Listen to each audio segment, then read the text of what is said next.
Today I'm here with my friend Joseph Jones. Joseph is a veteran from World War II, and he was born and bred here in the Black Country. He served on 2 ships, the destroyer HMS Matchless and the battleship HMS Nelson. I understand, Joseph, you had a birthday last week. Yes, I did. How old were you? Oh, not last week, yesterday. Oh, was it yesterday? 20, Ah. the 20th. Oh, yeah. Sorry, the 16th. 16th? 16th, that's what it was yesterday, see. I see. How old were you? Well, I'm 92 now. 92. And where were you born exactly? Actually in Meadow Street, Old Hill. That's not far from That's here. not far from here. No. In Riley Regis, see. Yeah. And you've sort of lived in the Black Country all your life, haven't you? Yes, well, yes, I have, because I've moved from there into Blackheath. Well, that is still classed as a Black Country, you see. Mm. Ah, so where were you? You were born in this area, and do you have any brothers or sisters at all? Yes, I've got, well, surviving, I've got one older brother, which is 100. Mm. My older sister is passed away. Then there's me, which is the middle one of 5. And then, of course, okay. And then I've got a brother younger, just younger than me, but he's passed away some time ago. Mm-hmm. But I've got a sister which is still alive today, and she's got to be about 87. Right. Did you get on together as children? Pardon? Did you get on together as children? Well, we've spread about, and of course, actually, from the time as just before I went in the Navy, yes, but since then we've spread about, and the 5 years I've done in the Navy, it's it's just become like non-existent actually. Mm. Now we've just lived in our separate lives, here, there and everywhere. You know. Do you get together at all? Or? Not at all. Oh, that's a shame. Not at all. Not at all. Do you get a chance because to visit? They'd got different jobs and their ways. Yeah. One was a licensee, kept public houses, you see, and then one of the others was drinking all most of the time, so that didn't apply to me, see. Mm. And that was actually the situation. But we never did get together, I'll tell you, never. Mm. Is there anything, growing up in this area that you can remember that stood out for you at all? Well, I can go back a good many years, I'll tell you, as to what I saw, even living in Old Hill there. Mm. Where I lived in Meadow Street, on the other corner there, Clifton Street, I was only a kid then, and I used to watch them putting the hoops on the wooden wheels. Mm. It was quite interesting to see him doing it, Like I say, I was only in Old Hill up till I got until I was about 5. Yes. And then we moved to Blackheath and Wow. into a council house. See, 'cause I lived with my granddad. He was my granddad was actually a miner, but he got a special job. I don't know what it was, but he was what they call a banksman. What he done, but he got a good job. Mm. And of course he was able to buy his own house, and it wasn't too. And of course we just lodged with him. And of course in that house there was my grandma and granddad, my mother and father, and the 5 children. And of course that's when we granted a council house through Riley Regis. Yeah. And that's how I moved into Blackheath. And that was in 1920, about 1927 when I went to Blackheath. Mm. That's a while back now, isn't Oh, it? yeah, and of course, like I say, well, it was a time then when there hardly any, well, the point is the population was growing up, moving into these council estates, and actually the schools wasn't there for them.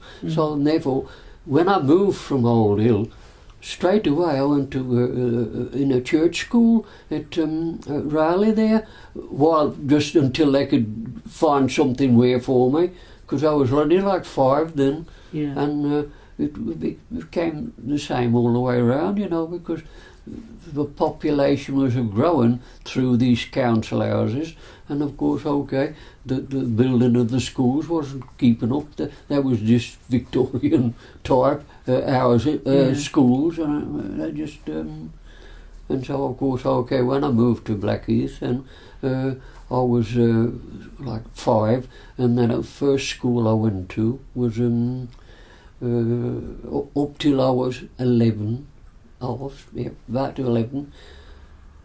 Oh, no, before then, I went to the junior in Blackheath. They've knocked it down now. There's all houses on it, you know. Yeah. Board school, and I can remember being there one day, and a big fire started at Lynch's, the nuts and bolts. They employed quite a lot of people, they did. And we, in the classroom where I was, we was overlooking that area through the windows, and of course, okay, you could see the smoke getting bigger and bigger and bigger, and all of a sudden you heard fire engines coming here, there and everywhere, and they blocked the road off, and we wasn't allowed to go to all the toilets in all schools those days. There was never in the building itself. There was always isolated. You'd probably a playground in part of them, you know. And of course, okay, we wasn't allowed to go to go there while this, because I was worried because these fuel tanks was going to explode. Well, anyhow, like I say, that was one of the main things in my young days, which I saw. Wow. Oh, it was quite. It happened close to dinner time. Well, of course, the children had got to go home to the dinners, which they did them days. There was no such things as dinners in the schools. No school dinners. And of course, okay, the parents was, since there was this big fire in Blackheath, not only matter about third of a mile away. Of course, all the fire brigades was there, and of course they blocked the roads off, and well, a lot of the children got to go that way, and of course they had to go miles, well, I won't say miles around, but, and of course there was quite a lot of families worried about the children, see, because this fire, they just didn't know what was happening, see. Yeah. But it raged for some time, but the tanks never exploded. And they just put the fire out. But all this sticks in my mind. You know, I can visualise it today and what it was like. Wow. And of course, then, like I say, I was living down in Albury Road, which is just outside Blackheath there. And of course, the council house I was in, previously it was all farmland, and of course the farmland was still at the back of the fence. There was ranch fence in there, and the cows was just the other side of the fence. And of course, okay, it was like living in farmland, because simple reason for why it's common sense as they're going to build houses anywhere off the main roads before they start to fill the balcony, because if you go off the main road, they've got to start to decide to build the roads, haven't they, you see? So then therefore, that's what happens everywhere. It did for years, and that's the reason in places pockets of land gets locked inside, because everybody just built their houses. The easiest way is off the main road. Well, of course, and that's when pieces of, as a bricklayer, through the years, I've been to lots of the parts where they've had to knock just one house down so as they can get to that isolated land and build them. Yeah. So you were a bricklayer? I started. What happened when I when I came out the Navy, because previous to going in the Navy, I worked at the Braids at Albury on a hammer driver. Well, of course, okay, I took a liking to the Navy, so I decided that I wanted to join the Navy. Well, of course, I was at the Birmingham there to the recruiting place, and I told them, you know, and they examined me, and they said, "What's your occupation?" And I went up. No, soon I told him the occupation, he showed me the door. Really? Oh, because he says, of course, he says, you're an edge tool worker, he says, and you're in a reserved occupation. And yeah, of course, okay, I thought, I'll find a way around anyhow. Well, when I went back working again like that, they closed this job up because we was making garden shears. Well, when it was come to garden equipment like that, when the war was from, of course, it was one of them trades where, you know, it wasn't from their point of view, it wasn't necessary. The only main thing they made there was trenching shovels for the army. And of course, okay, and then they started to float me around the work, or doing this, I've done endless amount of job.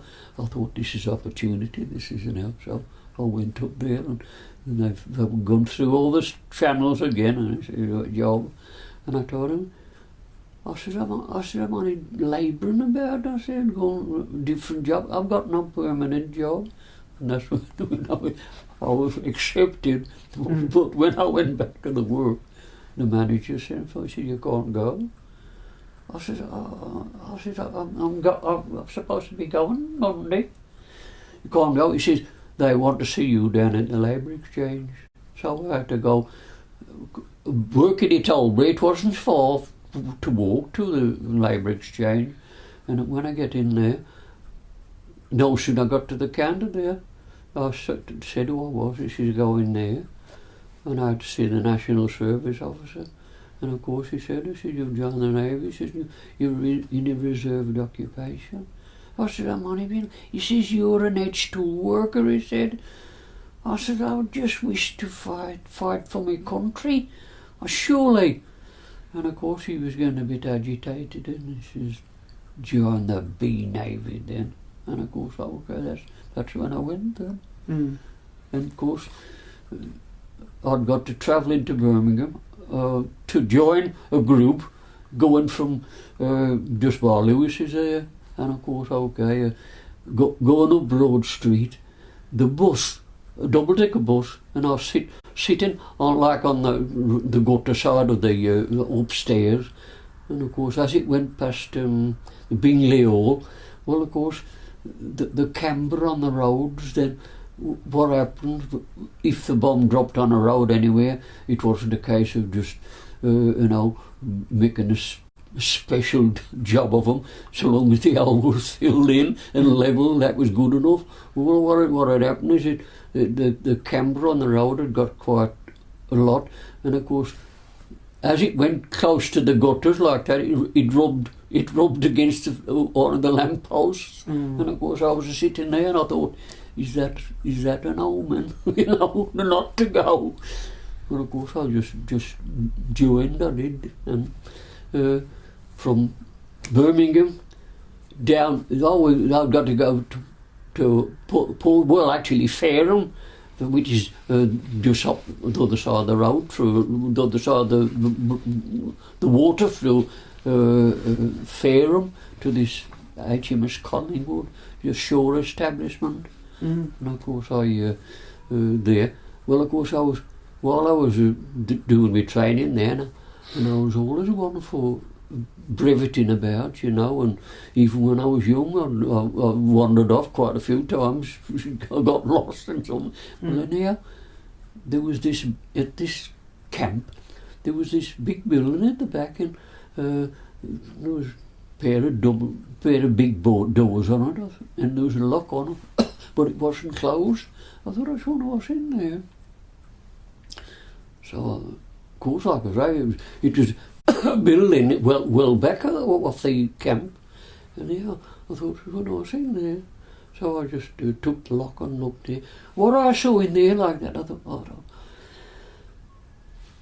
it was like going back to medieval times. There was hundreds and hundreds and hundreds of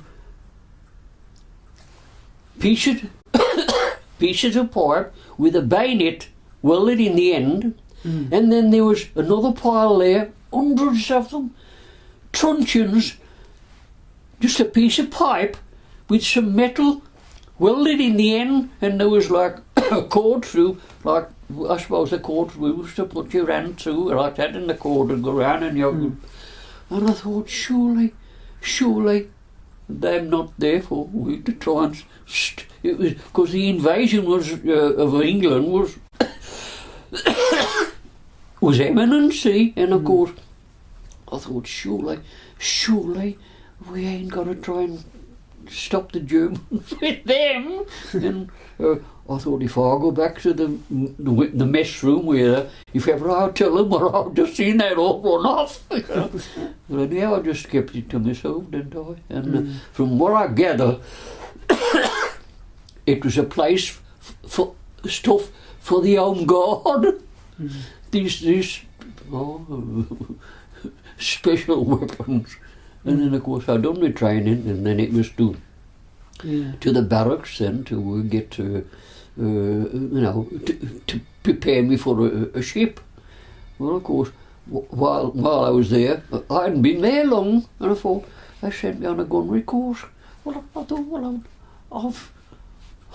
I've never been to sea at all, and yet there was a crying out for close range weapon gunners. And of course, because of the ships being attacked by aircraft and more so, and of course, okay, they sent me on this gunnery course. Well, of course, on this gunnery course, there was an Arctic Island, there was what they call Whale Island, which was a superb gunnery school.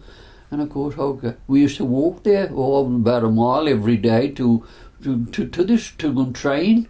And of course, the causeway you went along like that, no sooner you got to the other end of that causeway there like that, you've got to start running. Everything was done there on the double. If ever you stopped, somebody would shout out, "Hit the double!" Well, of course, I was doing my training there, and I started to notice around there. There was a lot of AA guns there like that, all made in plywood. I thought, what kind of a war am I fighting? Well, of course, there was mock-ups. So when the German reconnaissance planes come over, they photograph them, and I think, oh, there's guns there and there, but they was only plywood. And of course, I'd done my training, didn't I? And before I knowed it, I had a draft sheet, and that was for the this destroyer. And this destroyer was in Glasgow, and of course I was in Portsmouth. So then at the time, there used to be a siding where the train had come in, with the coaches, and of course there was about 200 of us for the matchless, and we just loaded, because it was still inside like the kind of barracks it was, and of course off we went. It never stopped from Portsmouth to Glasgow. It never stopped near a station. When it did stop, it was all out in the wild. And of course, nobody knew where he was going. They never told you. All you know, just keep. Probably some of them on the train, had done a bit of. Because them days I've never done no travelling, or not be trained. No, the most I'd been to was Stourport on the train. And of course, okay, we carried on, and then we got to Glasgow, and of course, it was a brand new ship. It was state of the art, It was a destroyer where the gun crews was encased in turrets. There was only 8 destroyers of this flotilla has ever been like that. All the other gunners I'm out in the open. But like I say, I was an AA gunner. Mine was in the open, see. But and then we done the trials and torpedo trials up in Loch Long, which was the lock which is right way to Loch Lomond. There's a very small bit of land between Loch Long and Loch Lomond, and of course while we was there it never stopped raining. Rain all the while. But anyhow, then it was time. We'd done with trials, and we was going to go to Scapa Flow then. Mm-hmm. Well, anyhow, we got to Scapa, and then of course, okay, we was ready to operational then after we'd gone all through the trials and whatnot, and we was what they said then. We were ready for sea. Well, anyhow, we leave Scapa Flow. They didn't say where we was going, but before we know it, we was going to Iceland, and we went to Iceland, and we went in this field, what they call Sadie's Field, and of course, okay, it just started to snow, and of course, while we was up there like that, I bet as we got about 9 inches of snow we had all over the ship. And of course anyhow, you always got a bit of a banter by some of the sailors, especially after dinner time when we have do rum, and it loosens the tongue and whatnot. And of course, before the word got round there, says, I don't know, I just forget what his name was, but there says, he's going to strip off and he's going to go up onto the forecastle and start rolling in the snow. And of course, it was all hilarious, so most of us got up there just to see him, there, not a stitch of clothing on him, and he was clambering about in the snow. Well, anyhow, that was like the episode in there, and then of course we was ready then to go and pick this convoy up. So off we go, get all the snow off out of this field, and then the convoy we was going to take, I think it was about 18 ships there was. Well, of course, okay, we joined up with, and there was it already got an escort it had, and of course we was to another part of the escort. Off we go. And we started to go north and north and north, kept going like that, and it was getting colder and colder and colder. And of course, at that period, it was the period when it's light all the while. So of course, the reason we was keep going and going north, to go into the ice, to get as far away from Norway as possible, because that's where a lot of the German aircraft was based there, and they was the ones who was attacking the convoys. So of course we used to go as far away as we could. It wasn't long before we was going through this ice. This ice had been about 3 or 4 inches thick, and of course, but it already what it was, as the summer starts. What it is, the ice, as it's a breaking, it keeps floating down and down. Farther it keeps coming down, the more it disappears, because it get into warmer oceans. Well, of course, okay. And then after we'd gone through that, I watched, because the position as I was on what they call on the flag deck, on a 20mm cannon, which in naval terms it was called kind of an Oerlikon gun. It fired, the magazine, there was 62 rounds in there, in this magazine, and of course it was quite heavy. It was about 1/2 weight, and of course, okay, whenever that was empty, you got a lid. Well, of course, there was ice on the floor, and of course it was done in a kind of a circle, and there was steps down, see, and I could put the strap on, and of course, okay, I could lean back and fire my gun almost, not vertical, but very as much as that in here. And of course, all of a sudden, they knew these aircraft was coming. They picked them up, and of course we was at the action station waiting for them. And of course I was on my gun, and of course all exposed, and I was freezing, and I'd got this clothing on, and there was a hood on it, and with a little bit of fur lining, and of course, and I got a balaclava on, and of course, me breathing like that. For long there was little icicles hanging off that fur because it was my breath going onto it, and anyhow, they come in, and there was three of these torpedo bombers, and of course they head right for the convoy. Well, of course, I did do a burst like that, but I didn't keep firing because the ships were inside, you see. So anyhow, but they dropped 2 torpedoes, and one of the ships, it blew up like a big flume off the ship, and a big fringe. It was something like an atomic bomb, a miniature atomic bomb going. I say, but when it was clear there was nothing there. And of course the other one was just sunk in it. Well, of course it wasn't our job to pick the men up. There was nearly always a destroyer which patrolling at the back, and that was his job to pick up survivors. Well, anyhow, that was that attack anyhow, and we just carried on. Well, of course, all of a sudden we'd still got to start to turn down towards what they call the Kohler Inlet, which is the entrance to Murmansk. And of course, okay, off we go. We had another attack, but they sunk one ship then. But anyhow, we finally got it up into Russia there, and okay, we was all right, but it was cold. Oh, cold.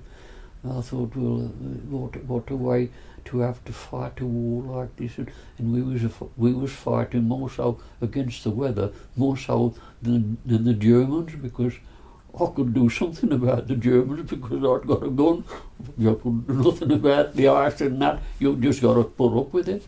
Well, of course, okay, we got there, and after a bit, oiled up.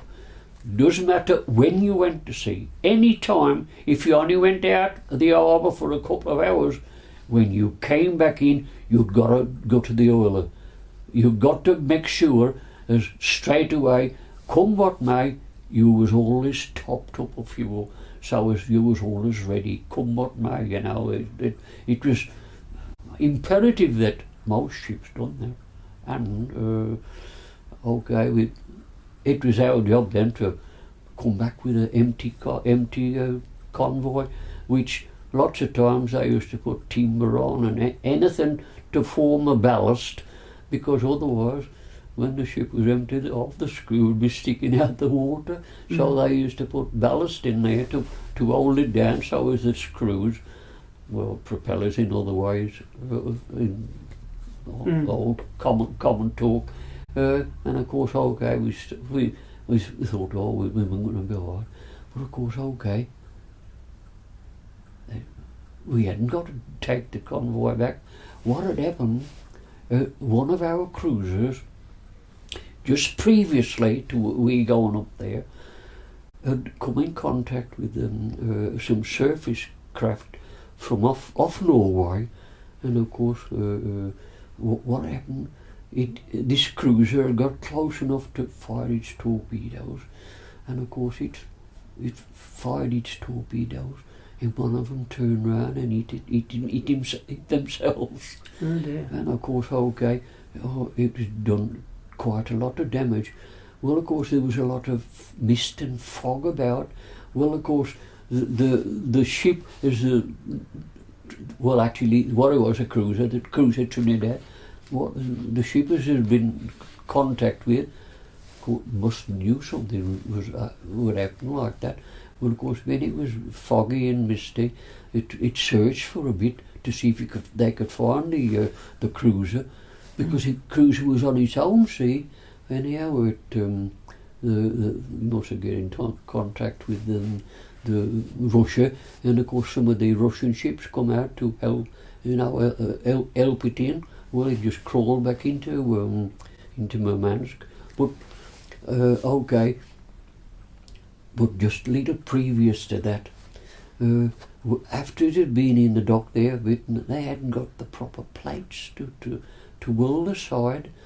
So of course, okay, the cruiser Edinburgh had to take the plates from this country all the way to there, because it did do proper speeds here. It'd do it in about 3 days or thereabouts, you know. And with those plates, so delivered the plates, and of course, as this cruiser was coming out of Murmansk, well, no sooner it had got in Murmansk and dropped these plates off, they loaded onto her 50 tons of gold to bring back to this country. See what it was? This country was a bit on the fly side with Russia, as because, you know, they wanted the money. With America, we was having all our stuff there on what they call leasing land. See, on the strap, on the hire purchase kind of thing. Well, of course, we wanted the gold from there, so as we could pay some of the others. Well, anyhow, after it had loaded this gold on, and as it was getting in position to come back, it got torpedoed. Yeah. It blowed about a quarter of the ship off, and of course, okay, they thought they might be able to get it back again, but another U-boat then torpedoed it, and of course, okay, it went down. 50 tons of gold went down into the ocean, and of course, okay, so ours was picked up. Well, anyhow, that was that part of it, but we was ready then to come back, which we thought was going to bring a convoy.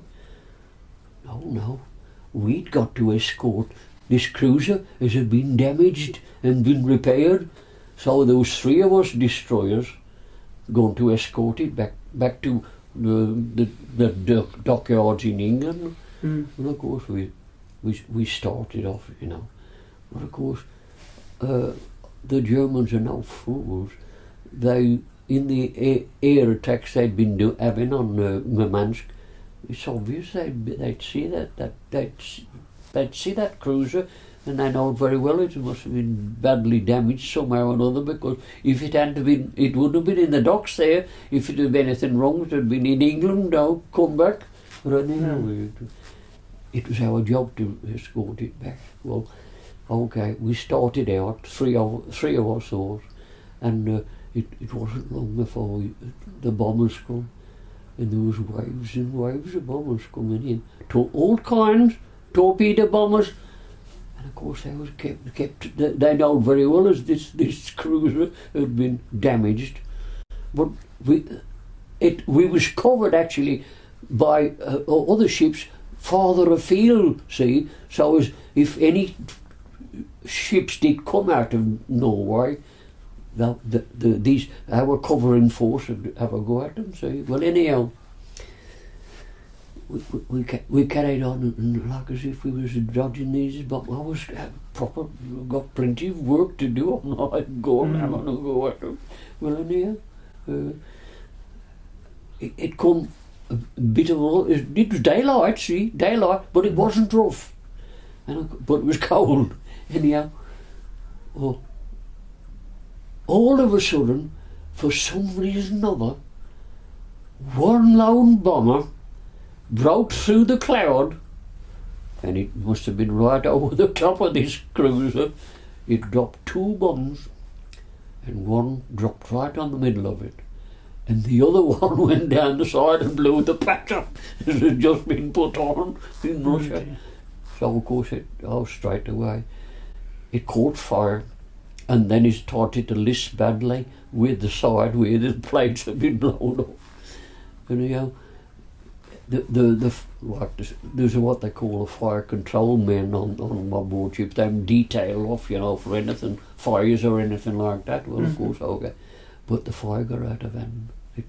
They couldn't control it, and we could see it was on fire, and of course it was still. You see, we were just going around it, but it was still, but no aircraft about. So of course the captain decided that you got to get the crew out. So of course, okay, well, abandon it, see, because it was too far. Just too far out, to try and get back anywhere. It was impossible with it, so that was a decision they made. So of course, we got to go alongside.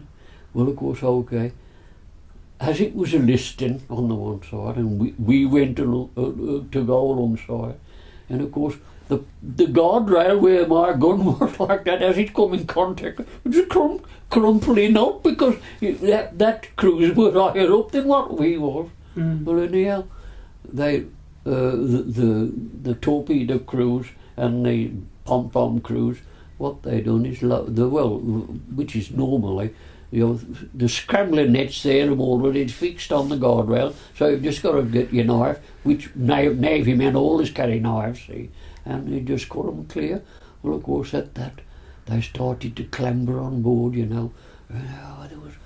there was a host of these men clambering over off this cruiser, and of course, being as the captain was above me on the bridge, just over the top of me, see, and of course he was watching what's going on, and all of a sudden the steam started to blow out from where the fire was, and it was deafening. Well, any human man straight away now something you think is going to blow up. And of course, I ducked behind the screen, and all the sailors, which was helping them on board like that, they ducked away.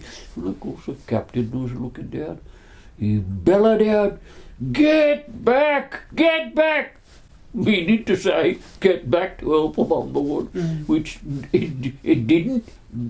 Nothing happened, but where all that blast of steam come from, I don't know, but anyhow, we took them all off, and of course, okay, it was there on its own on fire, but of course it had got to be sunk. You can't leave any ship has got damaged, and they know very well as they couldn't bring them in. You've got to sink them because the Germans could get back on board, and see what sophisticated stuff was on there. So of course you got to sink them. Well, of course, what happened? I was like on the flag deck here because I'm like at action stations, and of course I was watching what was going on, and okay, our captain was nominated to go and torpedo it. So of course, okay, I looking down, I could see the torpedo tubes there all lined up ready to.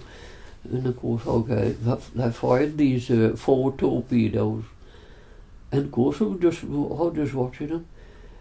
It seemed ages before it hit the cruiser, and I thought we've been missed a blinking standing blinking target, but we hadn't.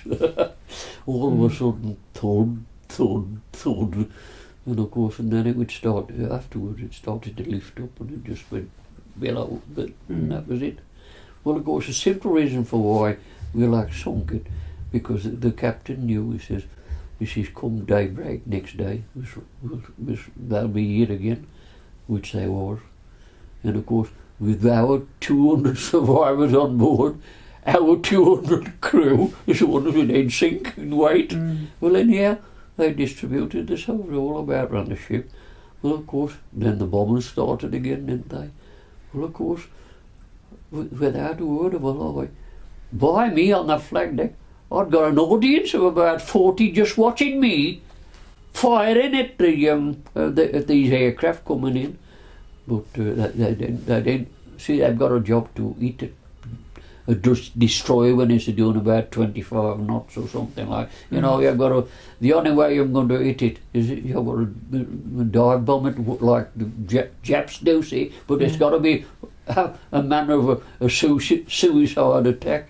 But like I say, we just kept fighting them off, and then off back, and then we said where are we going to go to? And of course, everybody said, well, we hope we don't take them to Scapa. And all of a sudden we started to see, women going down the west coast of Scotland. Oh, women going down to Greenock, I bet, which we did. And of course, we turned into Greenock there like that. Went along the jetty. And lo and behold, on the just off the jetty there was a line of buses and coaches to take these. I thought, how did they know? That's it now. So we got away from the jetty and we went at anchor for a bit. And then, of course, it was time for it to come away. Then, of course, the thought was, I should wonder, we were going to, we don't want to go back up to Russia again. But as we come out of the Clyde like that, what are we going to do? Are we going to go right or left? And we started to go down left. This is going to be all right. I said, we didn't know what was to come. And of course, before we knew, we picked 6 merchant ships. But of course, on these merchant ships, there was some RAF blokes on there as well. And of course, these RAF blokes, they didn't know where they was going on this ship. But of course, one of the dockyard men, as they was loading this, as much as they could in cases and whatnot, and it got mortar on it. And of course, they said to us, these airmen, they said, "This is going to mortar." We go through into the Mediterranean passage. We'd enter, go top up at Gibraltar. Oh no, we just carried on, and then of course a big section of the fleet there sailed with us, with just these 6 ships. Well, of course, it wasn't long before we was going to oil up, and this tanker come alongside, a fleet tanker, and we get parallel, and they put it like a gantry over, hanging in with a pipeline, and we topped up all our fuel for the boilers, and of course we just carried on. Oh, and then it all started. Waves of these aircraft come. Well, of course, I was after these ships one day because they know very well to go there. They was only going to one place, and that was Malta. Well, of course, okay, we fought we fought them off, and the aircraft carriers, the aircraft of the men, and of course, it was able to pay for a bit. And of course, this one aircraft come over, and if I had an orange, I could have thrown at it. And of course, I thought, I can't fire. It's too close to me to fire because of these ships, these cargo ships, you see.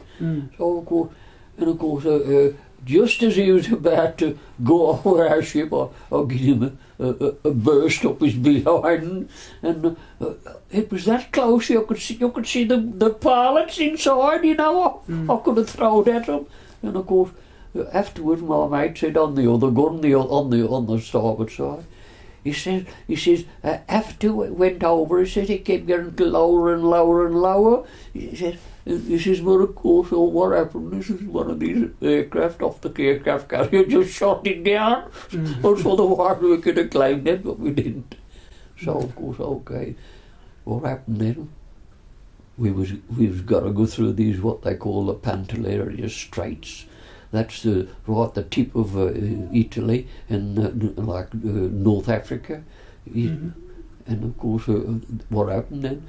The fleet went back. It was too dangerous for them to go any farther. So all it left then was about 3 destroyers and a sweeper to escort these 6 ships through them straits. So okay, darkness come. That was all right. I say it was about 6 o'clock in the morning when it was light. They put action stations, and of course on the horizon there was 2 Italian cruisers and 4 destroyers. They was waiting for us. So of course, okay, it was well, captains them, you know, if they can only just get the red in, you know. And so we started to go towards them, didn't we? it was a fire in it us, and I swear today, some of those shells was going through the aerials, because some was a dropping short and some was a going off. You could hear them now as they're going over. And of course, then the captain decided to put some smoke up, so we put a smoke screen up, but they'd already hit one of the destroyers, and this destroyer, we went as close as could be, it was just there, stopped. But we couldn't do nothing with it. It had one of the destroyers had got a gun, pick them up. But of course, okay, when we got back to our ship, 6 ships then, there were 6 ships then, there was only 2. They'd sunk. They'd either hit them, or, put them out of action. Well, of course, the destroyers had to torpedo and sink them, because of course they couldn't let them be there because of either the Germans or had them in the convoys they were having from Italy to Rommel. Well, Rommel then in North Africa, Montgomery had just started the push then. Well, of course, it was a vital area that was for their convoys to go do that, you see. So of course, okay, we did get the screen round them, but like I say, we was finished up then with just 2 ships, and so the next thing they said, we'd better make our way to Malta as quick as we can. But of course, you can't go fast, because the cargo ships only do about 12 knots, so you can't only go there. Well, luck was, they said, we shall have some Spitfires soon from Malta to cover we in. Well, of course, it was beautiful, sunny, and we was stripped off there, and I was on my gun there. It was lovely. It wasn't a cloud, and of course it was June. It was summertime. I thought, this is great. This is, and of course I was looking into the sky, and I could see like these 3 like stars moving, and I thought, I wonder if they're on the Spitfires. Well, of course, the gun turrets by me, being as it was only going, we were only going very slow, and of course it was warm. Well, of course that opened the hatchway of the turret, and a couple of them got out because it was, I suppose it was like oven in there. And of course, and I looking up at the sky, and all of a sudden these 3 aircraft, for some reason or other, they seemed as if they'd disappeared, but they hadn't disappeared. They was diving down, weren't they? And of course, one was a diving for us, and the others was a diving for the other ships. And I shout when them 2 blokes were going, she shout, look out, and then they scrambled into the turret, and of course, okay. And then I was on my gun then, and of course, but I couldn't get on them because there's some stops there is each side, so as if that gun, you could take it all the way, you shoot the bridge away. So I was lying there, and I know very well as that aircraft was coming from the starboard side. I knew it was going to come, and of course, like I say, I was lower down, and the bridge was up here, and all of a sudden it came into view. As it came into view, it released a big silver bomb. It was I knew it was a coming, and of course, okay, and that captain just swung the ship over, he did, and of course, okay, but anyhow, that bomb was a coming. I knew it because it'd gone out of view, but I thought, I knew it's a coming, and all of a sudden it bashed. It hit the water about 20 foot away, and of course, okay, then I saw the plane then, and I had a shoot at it. I did, and. Like I said, it drowned in me water, because as the bomb hit the water, I got drowned into this water. And a few seconds after, the captain looked over the bridge. Jones, he says, you'll get one next time. I thought I nearly had one on the top of my bloody head. And of course, we crept. We crept into Malta, but of course darkness was going on then, and of course in the distance you could see like some shells bursting in the sky. I thought, oh, we've been going somewhere. Anyhow, they shut all the lower deck hatches, so as in case you did hit something, see. So of course, and then next minute was, they said a special duty man, get to your positions. Well, of course, I was a quarter deck man, and our job was always to look after the wire hoses to tie we up, see. So we got down there and get some ready. Well, it didn't take long to get them ready, for when we was entering harbour. Well, of course, naturally, we goes and gets on the port side and sits, flops onto the deck, sitting there by the depth charges. And of course, he's just going along gently. And all of a sudden, it seemed as if the ship lifted up. Of course, for a minute, we seemed as if we was in the water. Simple reason for what. The explosion on the one miners who did the explosion was partly got under the ship, and as it went under the ship like that, it blew the water up, and of course we thought it was in the water. So we clambered up, and then next thing I heard was whalers crew, special whalers crew. I thought, oh, one of them. You'll be a bit offish. So, anyhow, when I went round there was already a boat crew in there. These crafty old sailors had got in there first. Well, of course, we were going to start to lower the davits, but of course the officers kept looking over the side. They couldn't see nothing. What had happened, it was underneath the ship. So of course they don't belay that one, don't stop, get out the boats then. And of course, naturally you just crept into the harbour, but we wasn't the only one who hit the mine. There was a Polish destroyer. She hit a mine. She capsized straight away. She did. And then there was another destroyer, Badsworth. She hit a mine, and then one of the blinking cargo ships hit a mine. And I thought, we got in. Well, we had a list on, but we got in. So did the Badsworth.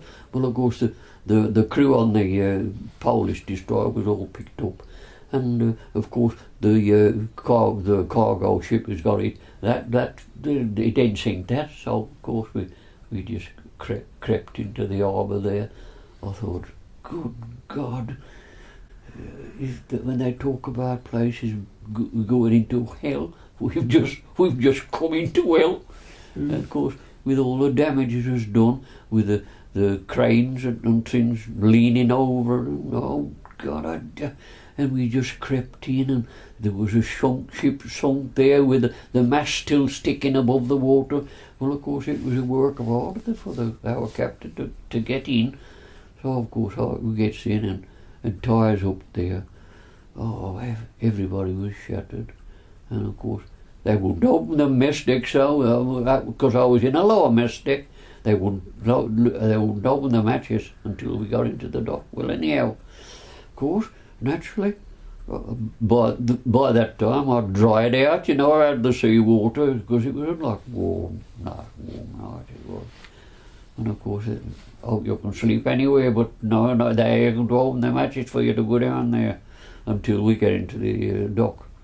And of course, we got an oil store on the like upper deck there. These drums of oil, there was big 500 gallon drums. Anyhow, I thought, we're not smart behind up there and I just got on this drum and leaned back, and I just fell off to sleep. And of course, a matter of a few hours after, clear ship. Oh, there was an air raid coming on. So of course, okay, we had to come off. Well, of course, we was always all tired of amongst two ships that was on the bottom, and they'd put planks on so you could get to the shore. So of course, okay, we got off. Of course, I tried to get off this drum, and I couldn't get off. I was stuck down. What had happened as I'd hotched me behind up there like that, there must have been a bit of oil in the top. And of course, me just putting me behind on, I tilted it enough, but being it was warm, so I just dead now. And of course, I've been sitting there, leaning back, for about 2-3 hours, and of course, what had happened, I'd stuck down. So I thought, oh God, what a mess to be in. And of course, it gets off and goes into this. In there, there was some miners on there, but these miners, what they done, they used to get bored through it's only like sandstone motorists there, and of course, and there was like these caves, so we goes in there. I goes in there like that.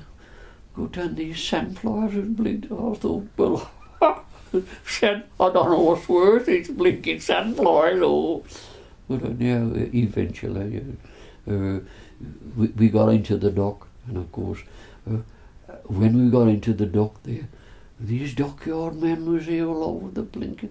They was all over the shop, because they was almost starving, a lot of them, because they was on a very, very starving diet because they got no food. That's what they rely on these ships for. So what happened after you were in Malta? Where did you go? Oh, yeah, okay. Well, while we was in Malta, what happened then, they decided as we ought to come off that for a bit, for a bit of a rest, and they took us to some camp. We walked it to this camp, right up this lane, and then we got into this camp, and of course there was no windows in. Well, of course it was too weird day matter because it was summertime, and of course, okay, there was some bunks in there. Well, of course, we could.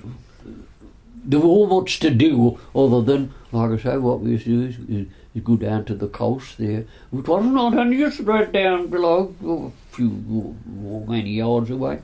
Well, of course, we could trip off and get in there, and have a swim. Well, of course, this is going to be all right. This is so I'll get in, and of course,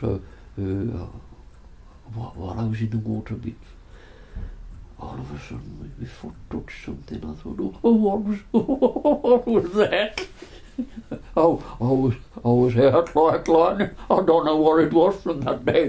My foot touched something, so I blinking got out, and I had to get in there no more. But of course, it could have been anything, but whatever it was, I wasn't going to take no chances. And then, okay, after a time, I decided, okay, back to the ship now. So back to the ship again. The ship was out of the dock, and they'd temporarily repaired it up. In the bottom, they'd fill all the spaces up there with empty oil drums, and to form like an air pockets kind of with them. And of course, okay, we was ready then, and. Those airheads on there near a little while, but that was mostly after the airport, the airfields, the dust from the time daylight until the dust never seemed to settle on the aerodromes because they was kept trying to all the while to make them so you couldn't use them. Yeah. Well, of course. But there was the army blokes. Their job was to, with the lorries, is just keep driving out there and filling them up, levelling them up. They'd got a steamroller and something, and it used to roll it out. Okay, ready for the next one, and that's what happened. And it happened all. There must have been hundreds of rays while I was there. Just one in particular, I saw this aircraft coming over, and it was a 3-engine. It must have been an Italian aircraft. It was not like that, because most of those was just 3 engines, see, on them. Anyhow, and of course it got hit, didn't it, with the anti-aircraft fire, and of course evidently one of the crew, or whoever it was, he must have jumped out, and he must have pulled his parachute too soon, and his parachute hooked onto the tail, and of course he come down on tow. But however, if ever he survived that, it was nothing short of a miracle, it was. And of course I saw it, and being in the George Cross Island Association, you could give them stories, and I wrote that story up. I said, did anybody else see it as well? And from lower, so somebody else in the group said, yes, they saw it as well, you know.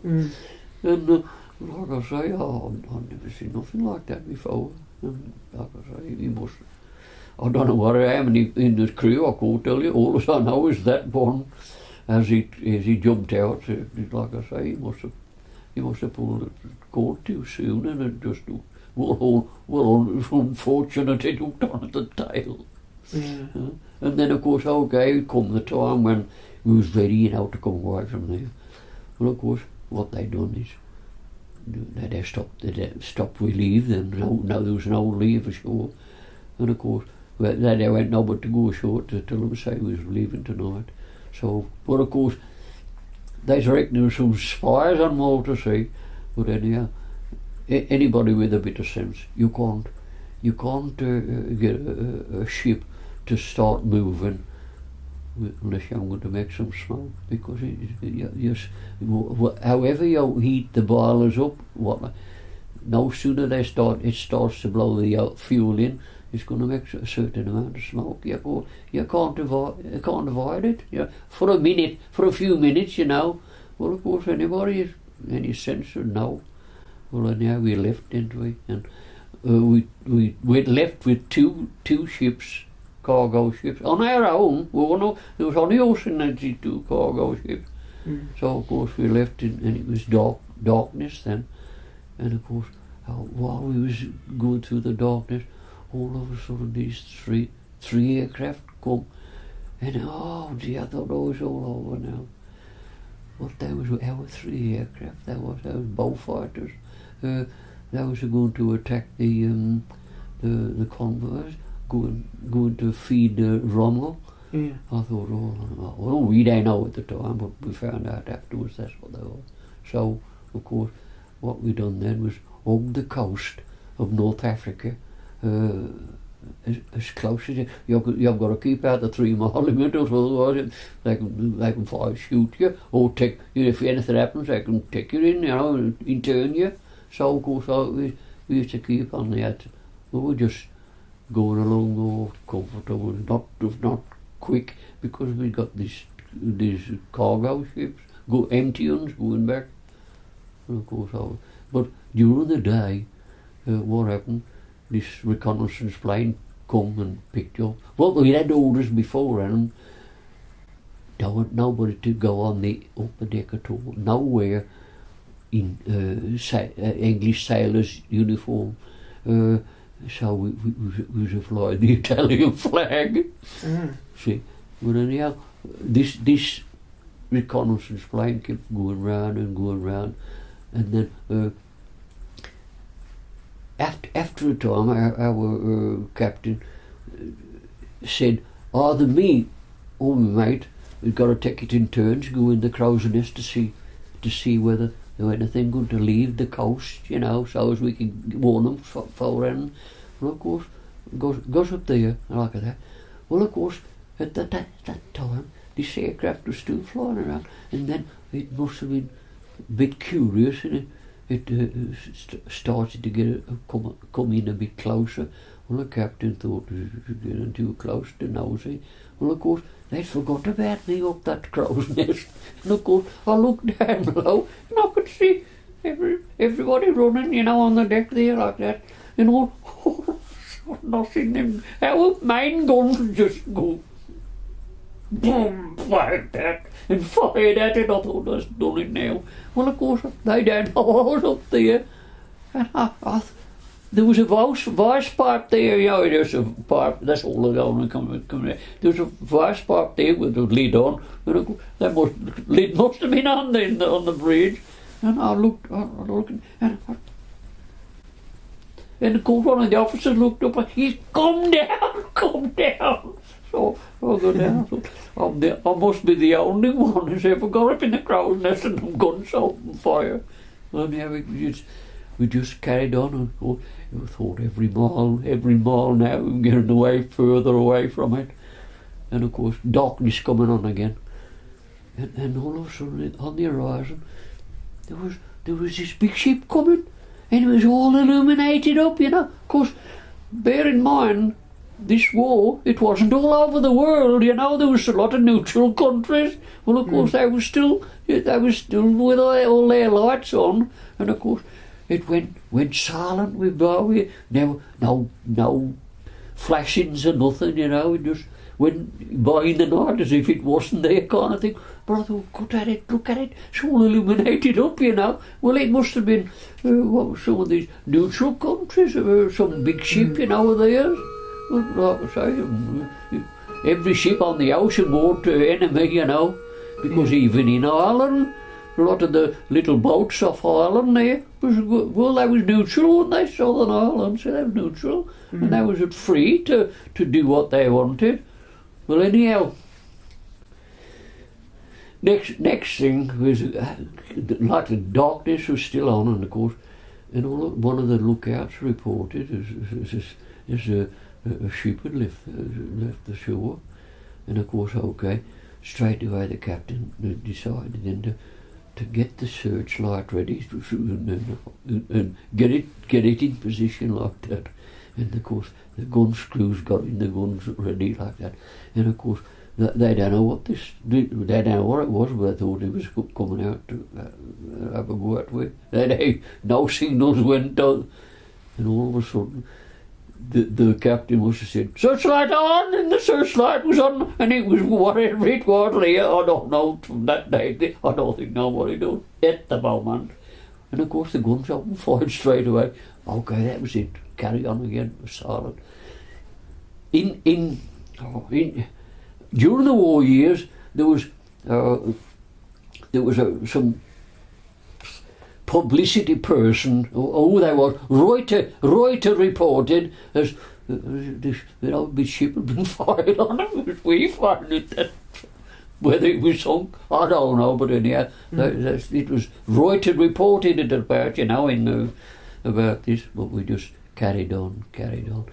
Oh yeah, every day, every hour now is getting closer and closer to getting to the reconnaissance plane had gone then. It was just carried on, and we come to Gibraltar, and then okay, we was from our point of view, we was back home then from Gibraltar, all up the west coast of England, up through past Scapa, and we had a lottery to say, you know, every poor names of the ports and everything in there where we was going to have his free fit, you know, and of course, I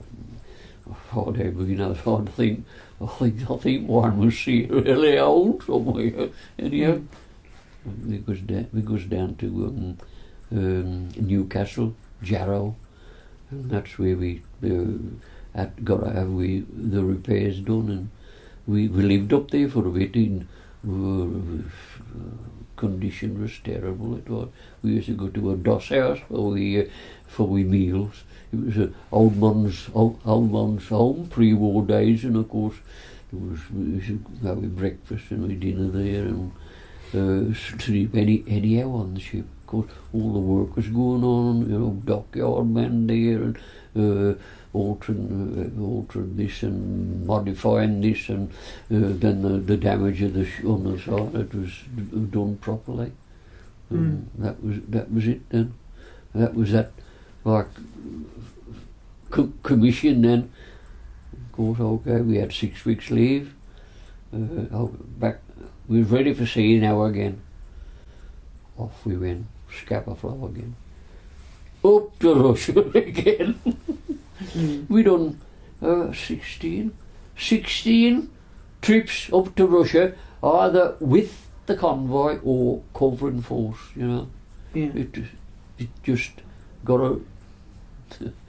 Well, see, the ship as I was on, the guns, being as I was enclosed storage, it was good for the blokes on the big guns, you know, that was inside kind of thing.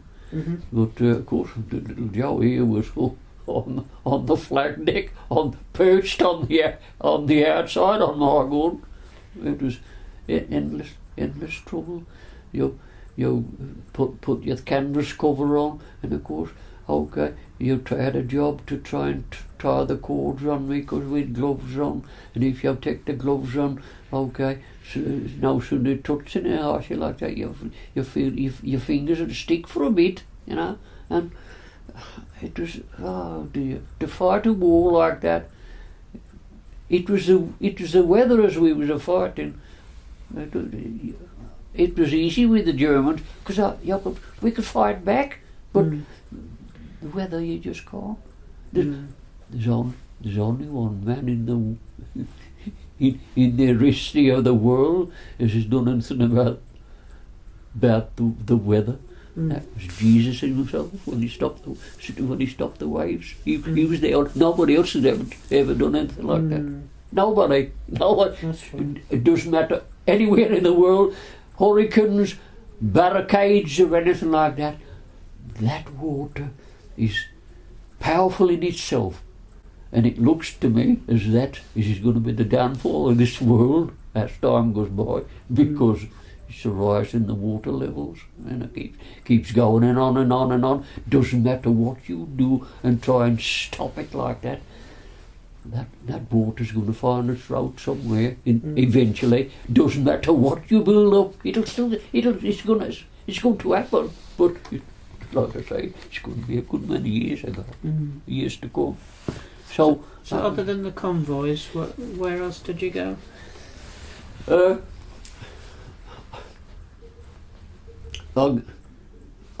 Shall I give you the one about the Scharnhorst? Yes. Okay. Oh well. Anyhow, this was Christmas 1943. We took a convoy to Russia, and we was stuck. I've got a book, you showed a picture in it, tied up at anyhow, up the collar in it, as you go to my man's there, and of course, okay, topped up, didn't we? This was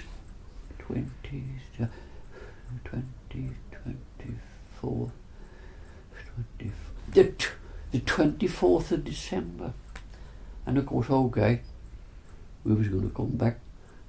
We got visions we had of getting back to Scapa Flow, and having we parcels and letters from his sweethearts and wives and that. We know very well we wouldn't be back in Scapa for Christmas, because it was only a day away, see. Well, it was almost that day. We was in Russia, and the Admiralty said to all the ships, "Merry Christmas," and of course one or two said, "Bloody Merry Christmas," they said. But anyhow, we started off, didn't we? So of course we was bringing a convoy back. And of course it was same old story, you know, very slow and okay. I'd been on a watch, and of course I'd come off, and then while I was down the mess deck, you could feel a certain vibration, you know, and all of a sudden somebody else come down. They says, we've left the convoy. There's a report of ships left Monroe Way, and we've got to go back and get with the convoy, which is going to Russia. We left the empty one, so we got to race and get there. So of course the captain racing it, but before we could get to that convoy like that, we've detached again. We've got to join the cruiser squadron, which is 3 on the picture over there. We got to join the cruiser squadron. There's 3 of them. The Scharnhorst was out. oh, everybody said, oh God, that's true. Because I mean, the Scharnhorst was a beautiful ship, it was, and it has been streamlined. It was, in comparison with ours, it was more newer ship, with German ships, you know. Anyhow, oh, we were our big uns, you know. Well, of course, the Duke of York had just left the old collar in it. That's at the inlet to go to. And of course, they'd been formed as the Scharnhorst was out. So of course, they was going to try and cut it off. Well, anyhow, by the time we'd got to these cruisers had already opened fire on the Scharnhorst. For some reason or other, the Scharnhorst didn't know that was there, and it was like as if the gap was a-closing all the while. And of course, it wasn't long before we opened fire, and the other destroyer opened fire on it. And of course, no sooner the Scharnhorst must have saw it, it turned round and started to race away. Well, of course, it was, for some reason or other, that it had surpassed any as we'd got, and of course, it started to get away, and of course, we was chasing, and of course, the water coming over, I thought, does this man realise this? We are on a destroyer, not on a submarine, because the water was clearing the A gun, which is a gun right on the front, and then it was a splashing down on the B gun, and that level was the same level, and there was more water. I thought, God, I'm going to drown the way it's going on. But, we was going through a hell for level, and all of a sudden, we was having reports of the Duke of York. She's 100 miles away, or so many miles away. She was going to start to open fire. The Scharnhorst had stopped by now, and of course, okay, it seemed to be a free-for-all. The destroyers was going in and firing the torpedoes at it, and it appeared as if it was on fire, the Scharnhorst. Well, there was smoke coming away, but it was still firing its guns. But the big stuff, I think the big stuff was finished. There was a fire in there, secondary stuff then, and of course, what happened? It had stopped them, and of course, our captain.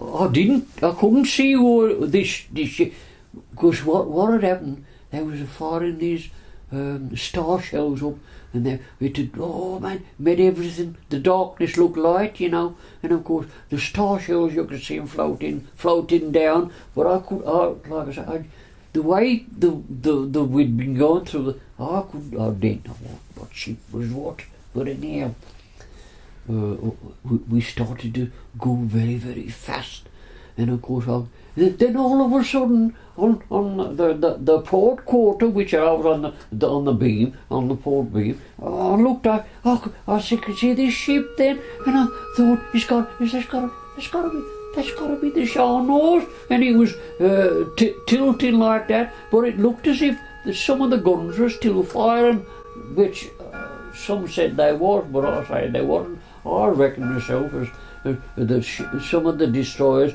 were still firing their guns, and being as they was getting in close, there was a firing armour-piercing shells, and this is my point, I reckon some of them armour-piercing shells, being it was a sloping deck, there was a ricocheting off, you know. That's what I say. But anyhow, we was going in, you know, and of course, naturally, my mate on the starboard side, I says, this big McManus come from middle. I says, Mick, come and look here, quick, come and look. I say, we was just swinging round. But it had gone. And of course, next minute, seemed as if panic stations happened, because simply it had gone off the screen, and they'd almost certain it hadn't got away, but it had disappeared off the screen. Well, of course, okay, we was almost close to where it was, so our captain decided to put the masthead light on. They might blow you out the water. Anyhow, okay. He done that only for a minute or two. Well, it seemed minutes, but it could have been a second or two. Anyhow, next minute, because the bridge is above me like that, I heard the captain or one of the officers say, "Look for survivors to one of the lookouts." See? And almost as he said that, "Sir, on the summit beam," and I thought, well, I'm there, and I looked down. Oh yeah, there was. Oh, that was all in the water, and there was a square float there with one man I could see clambering onto it, and the other one was hanging on a rope onto the side like that. Anyhow, straight away our crews put the scrambling nets over for them to get up. Anyhow, I was just looking down like that, and I thought, I'm going down there. So I went down 2 flights of stairs like that to there, and when I got outside, now the one was on that float like that. He'd clambered up, then he was on the top of the guardrail then, and of course me and 2 others just got him in, and we took him into the passageway that's outside our toilets. Well, heads they call it in the Navy, but it's toilets anyhow. And we took him in there. Of course, he was gasping, but he wasn't. He was just stinking of oil, you know. And all of a sudden he dropped onto the floor. Well, I left them 2 then, and I went and dashed outside like that. Well, of course, they'd still got some in, but of course the next minute was the captain says, "Get the scrambling nets in." Well, of course he'd had orders, hadn't he? He'd had orders, you know, once we know where it was sunk, and it must have been the most unsafe piece of ocean in this world, and to get away, gotta get away. Of course, the reports was there was U-boats in the area, so of course okay, but oh dear, all them men. Well, I've never seen anything like it, and there was a crying out, you know. And of course, the captain put some revs on, didn't he, to get away, and probably churned some of them up, you know, but oh dear. It just walked. So of course, okay, we just carried on. And that was it. That's whoever was in the water, there was nothing short of a miracle as they was ever going to be picked up at all. But anyhow, that was it. So the closest we could get to now was to go back to Murmansk. Well, go back to the Kolar Inlet, and yeah, so off we go. And of course, okay, some of the Russians on the ships then cheered we in, you know, hail the conquering heroes, you know, and all as we done is just topped up of fuel and out. We couldn't get back to our scupper quick enough. We wanted the letters, didn't we? And the parcels, we know whether it was somebody had a parcel with some cake, homemade cake, and of course the NAFE had kept some of the turkeys back they had. And of course, okay, we allocated a turkey for each mess. We got to pay for it, you know. And then when he come close to rum time, the captain said, "Splice the main brace," and we had a double room. Oh yeah.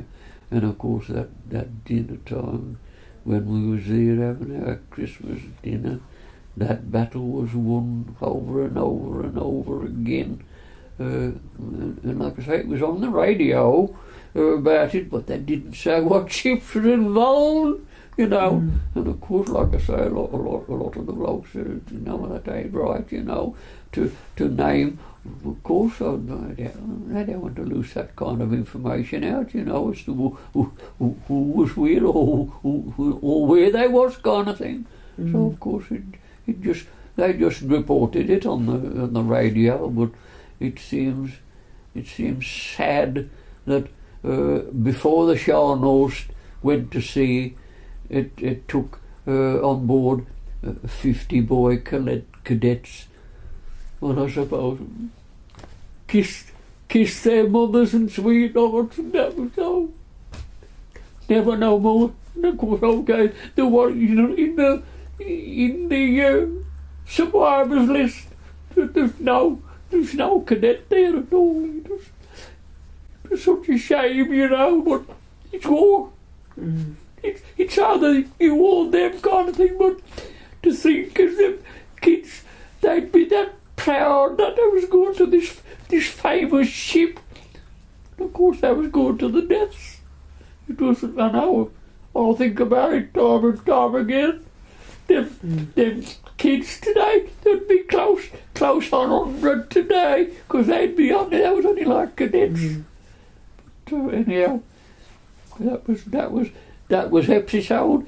Of course, as we regarded the scalpel flow, of course we was cheered in, and but it was, I think it was a bit more subdued because simply someone got in there before us, And that was, but there's no doubt about it. That sinking the Scharnhorst, it had helped a lot with those convoys being more safer because they got a ship. They got it out the road, see. But I can never understand why it went on its own. Why the destroyers was recalled, and then because while those destroyers would have been at sea, there would always been a threat. They'd had to split we up, you see. So that therefore, why? Because the captain of this Scharnhorst, he was warned beforehand as. If you come into contact with some heavy navy ships, return to port. But he just why he thought he could go alone, because they ought to have known they've been in that situation before. There was the Graf Spey in South America, just the same. She was a lone raider, and of course, okay, in the end they scuttled that one, and then there's the Bismarck, just the same. She was the lone raider, but in the end they got that one. They want escorts with them. Otherwise, either escorts or carriers. We lost 2 battleships down in the Malacca Straits there, just the same. They was on the road, and afterwards they thought they would have had some aircraft. Of course, they lost them. But that was the Scharnhorst episode. That was. But we had the better ones. We had to over to Newfoundland to escort Churchill over. That was in the middle of 1940. That was a turning point Churchill went over there to Sir Roosevelt and Stalin to finalise, what was going to happen, and of course, okay, that was a turning point in the war itself, because what had happened is on the Russian front, which we'd been supplying a lot of the materials for them like that. All of a sudden, Stalin must have said he had to crack troops there. When they got to Stalingrad, no farther. And of course, what the Germans got bogged down, didn't they? They had the same problem, didn't they? Ice and snow. They couldn't control that. And that was it. Napoleon would done just the same. You shall read about Napoleon. He was just the same. He marched onto Russia, and then the conditions, the ice and snow, and being bogged down with all. They had the same trouble. It's weather, which the weather nearly changed the invasion of France, because what happened? They'd got everything into got these pipelines and everything to get to France like that. And of course, what happened? According to the weather people, it was going to be all right, but it didn't. It turned out rough, didn't it? And it was touch and go.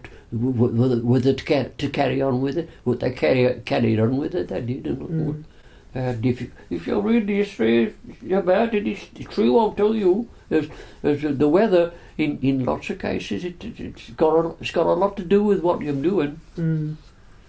Did you see any U-boats out there at all? I never saw anyone at all. Never. I did not. Like I say, never did.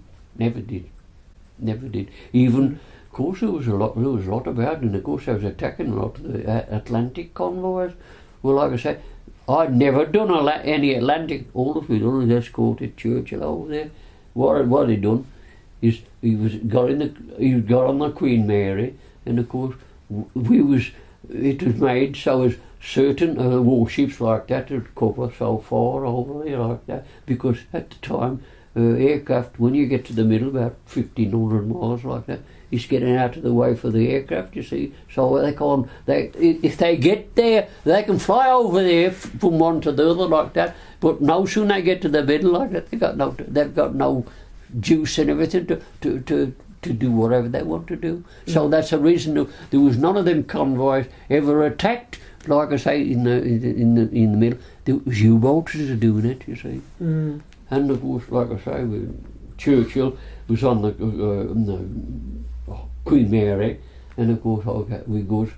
I say, but when just before we got over to the other side to Newfoundland, we hit a hurricane there. Oh, I'd never seen lightning like it. The lightning was going round the ship and across the water all, and torrential rain, and we almost stopped. We did, but how Churchill done it, because they went down to Nova Scotia, they did, and of course we was going to go into Newfoundland, which, like I say, it's in the book, so I can show a picture of it in the book there. Mm. We were going into St. John's in Newfoundland, but it was like a different world, you know. There was no war on at all, shops was full of stuff, but we ain't got no money. You know, with that, you know, everything was stopped and said, yeah. Like I say, I wanted to spend. We'd got wages, but what you could buy is unbelievable.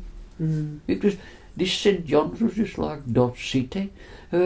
It was, you'll be in the straight street, and all of a sudden a cowboy had come up, you know. It was like looking at films. And the train, when he come into St. John's there, it was like coming up the street, and all of that, there was no station there. They just come down the steps off the train, you know, onto the floor, main floor.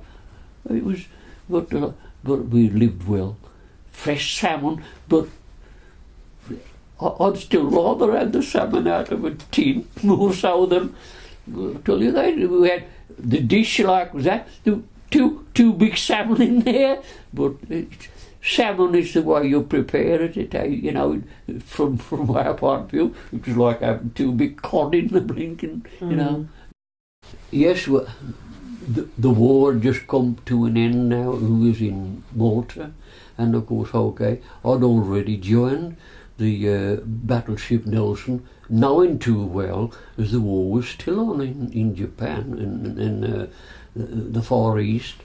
So, of course, okay, we left Malta, and of course we got no escort, we was on our own, wasn't we? So, when we got in the middle of Mediterranean, the captain stopped the ship, and he said, hands to bathe over the side. So I thought, oh, this is lovely, this is. I never thought I'd hear anything like this, with all the problems that had been in the Mediterranean, you know, with the Navy and the ships getting sunk and something. And yeah, I thought, this is great. So I'm going to get stripped off and have a swim. I just dived in. When I dived in, I never thought I was going to come back to the surface. But I finally got back to the surface, and I started to swim. And I was swimming away from the Nelson. And yeah, I thought, oh, I've gone far enough now, anyhow. I'll go back.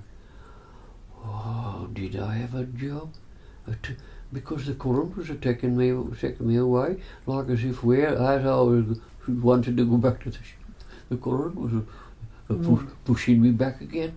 Anyhow, I struggled. Although they'd put the gangway down and there was a motorboat going in case anybody was in trouble.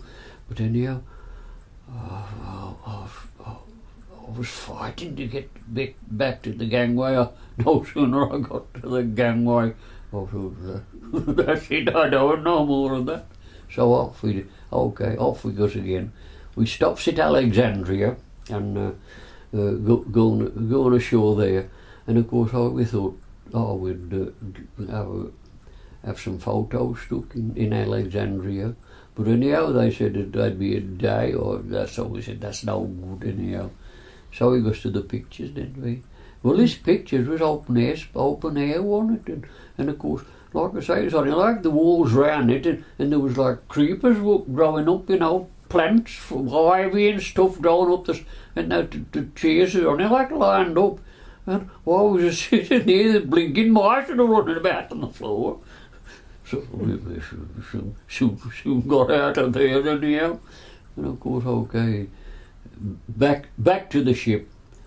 Going through the Suez Canal, and of course, I mean, the battleship Nelson's 33,000 tons, and of course, as we were going through there, a lot of these Egyptians, they were pulling these like big barges with probably stones on and stuff like that, and we got level with them like that, with the Nelson was like as if it was squashing the water, and of course it was making it so as the barges were going that fast they couldn't keep up with it. It was going in front on them because they'd been just pulling them along leisurely, but it was funny to see them, these boats, and they were trying to catch them up because, like I say, the water was starting to, because I mean, being as it was big, and of course there ain't that much room, you know, so it was squashing the water and making them go. So off, carry on. Finished the Suez Canal, and then through the Indian Ocean. Well, of course, below deck, so it was hot. It was hot. When all of it got on was, with sandals, with shorts. We'd roll the shorts down at the top, rolled them up, and that was more like a bikini there was. And of course, while we was in your hammock, you could feel the sweat trickling down your side. I thought, oh God, oh dear. And of course there was ducting for the air to come through, but some of these crafty sailors in there, where the nozzles come, a lot of them was putting pieces of cardboard in there, so what it was doing, it was giving them nearly all of the air, and of course it was a stoppage from going by. I thought, I said, I'm going up on the upper deck. So I goes on. Well, when I gets on the upper deck, it was all laid out with all the blokes got the same idea, you know. And oh dear, I thought, and then there come a day then, all of a sudden, everybody's bowels started to work. I don't know what they put, whether they put it in the water or what. Oh dear. You couldn't hold yourself, and of course you goes to these toilets. There was about 50 of these toilets, all lined up each side like that, and there was no doors on them. Of course, they don't like doors on in toilets and on ships because some of this dirty work has goes on. And of course, you could sit on that toilet then and talk to your next bloke to, you had a good day, you know, kind of thing. And you was holding yourself queued up to find one to use. And we got over that episode, and we was coming to Trincomalee now in Ceylon actually, and that was the big naval base there for the East Indies Fleet, and of course straight away used to put what they call the awnings out, those canvas coverings, and you could fasten them all. Those ships, if you wasn't going to go anywhere directly quickly, they used to put them out, so you was underneath, and it protected you from the sun and whatnot. But it was a period when it was a monsoon, wasn't it? And of course, okay. Oh, did it rain? Did it rain? Did it? Well, of course, I got to release all these awnings else all the while. All the water and sag them down. So I released them. But of course, they said it's just a job for swimming, because what we used to suffer from was what they call prickly heat. And of course they said it's good for you, because you're back. Oh dear, there's times with this prickly heat. So of course, you have a swim. So lots of times I've been there, swimming there, go down the gangway on the Nelson. It don't matter how much it rain. Well, of course you don't wet no more because I'm already wet. And that was why I was there, And of course, I was nominated to do patrols at the naval. There was a naval bar place that was there, and of course, there was 2 of us had to go. It was to see as everything was all right there, when there was a jarring up, and of course, all of a sudden the trouble started in there. And the leading hand with me, he says, "Hey, go in there," he says. He says, "Come on," he says, "we'll go round there." He says, "No, I'd behind the wall." He says, "And let them fight it out themselves." So of course we stopped there for quite some time until it seemed to cool down, and then we went in there to sort them out, But of course we got a few beers down him, there was someone who was blinking dopey, and that was another, like an episode, naval way that was, of enjoying yourself. So we went a couple of operations down the Malacca Straits. We was attacked by 3 Japanese aircraft, and of course, they wasn't these harry-carry type. Well, I don't know what they was, but then they started to come in. Oh dear. The sky was black with explosions of shells, and of course they just turned away, didn't they?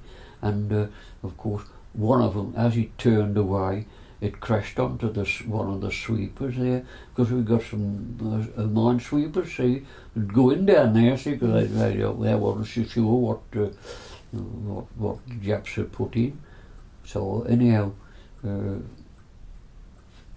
during the night time, the casualties on that sweeper, it never sunk, but there was a lot of them got hurt, with this plane crashing.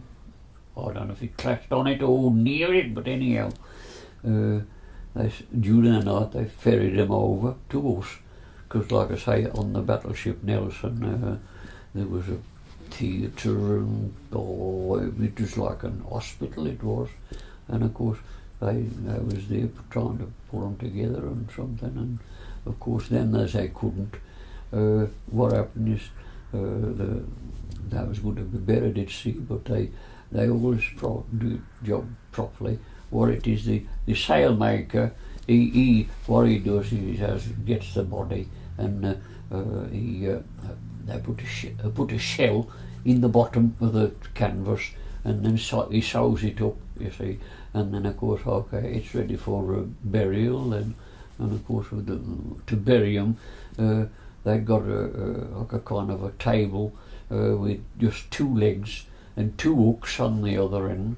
So them 2 hooks used to hook onto the guardrail on the outside of the ship, and the 2 legs would just stand there, and there was 2 like arms on, so you could stand there and just, once the body was on that canvas, they put the Union Jack over it, and then okay, and then we'd got a padre on there, and of course he'd say a few words, and then okay, they just lift these two arms up like that, and it'd just slip off the canvas into the depths. Well, of course, that shell was put in there, so they wanted it to take it out to the bottom of the ocean, see, so as it didn't float about anywhere. So that's the burial. I think we buried two with it from that sweeper. So okay, off we got, and then okay, we was going to invade Malaya, and of course there was an invasion force then ready, and of course we was going to go invade what they call a place called Port Swettenham, and of course we got the French battleship Richelieu, and quite a host of ships, landing craft to go invade Malaya, see. Well, of course, as we was going down there, what happened? The Americans dropped the bombs, and it was all over. It was all over. So what we did then, we pulled into Penang, and then okay, our captain went ashore, and he took well, what we done a victory march in Penang. I didn't go. There was mostly a lot of Marines and whatnot, and our captain done the salute, and then of course okay, it was back to the ship, and then we went on to Singapore. Went to Singapore. We went tied up alongside the jetty. We did, and of course going ashore. There was the currency. What had happened is the Japs, most of them places they took over, they made their own currency. Well, their currency was worthless. Well, of course, okay. What we used to do, we used cigarettes and chocolate as currency. Whatever we wanted to buy, we'd say how many packets of cigarettes is that, you know, and that's how we done the bartering until they got themselves settled. Well, we took our captain, well, our admiral, we got a vice admiral on board. He goes to on the government steps there, and our captain, and Earl Mountbatten, he was there. He took he read the proclamation out as to what he was going to do with the Japs and whatnot, you know. And of course, that was then. So anyhow, some of the chaps had been going up these little lanes going away from Singapore, and they've been going into some of these places where the Japs had got swords and all kind of weapons. Well, of course, they was nicking them, weren't they? And they was coming back to the ship, but someone was coming back with machine guns, and the captain said, no more on here, no more. So of course, we went, but we was going up this lane, and I said, we're doing a dangerous thing. We don't know whether there might be some mines laid, I said, on the side of the road. I said, come on, we'll go back. And of course, we dared nothing, did we? But a lot of them did. Well, I'll tell you, the amount of armament and stuff was brought back on there from these camps, it was unbelievable. Well, anyhow, we was, okay, the war was finished, so we was going to come back. Well, anyhow, the captain decided then, as the ship had put a bit of a name in itself, we went and crossed the equator, you see. Well, of course, to cross the equator, there's always this ceremony, you know, and of course they rigged these like big baths on the board, and then of course they've got men there with brushes and push soot all over and everything. So of course, okay, what you call once you've gone through this process, I thought, I'm gonna keep nice. Being as I'm one of the blokes on the ship that looks after the upper deck armament places. I thought I'm going to have myself in the Abago in there. And of course, what they done, they used to grab hold on them and duck them in this pool, in these like tub things with all the water in, and one or two on big brushes with soot and just rub it all over, you know. And of course, that was what they call a crossing the line ceremony. Of course, I got away with that one. So okay, afterwards then, decided then to come to East Africa and go up the coast then, and we stopped at Mombasa. So we got tied up in Mombasa and run ashore there, you know. And then, okay, that run ashore was only short, and then we follows the coastline up, back through the Suez Canal, and back to, we stopped at Alexandria, and then they rigged the cinema up on the upper deck there, and we had some films, and you know, that was all right. And then, okay, carry on through the Med, but we didn't stop at Malta. We just carried on, and we called in at Gibraltar, and then we was on in like Gibraltar for a bit. We just had a good walk and see these ape salmon on the top there, and of course, okay, that was it. Back to England, and then okay, we come in at Portsmouth.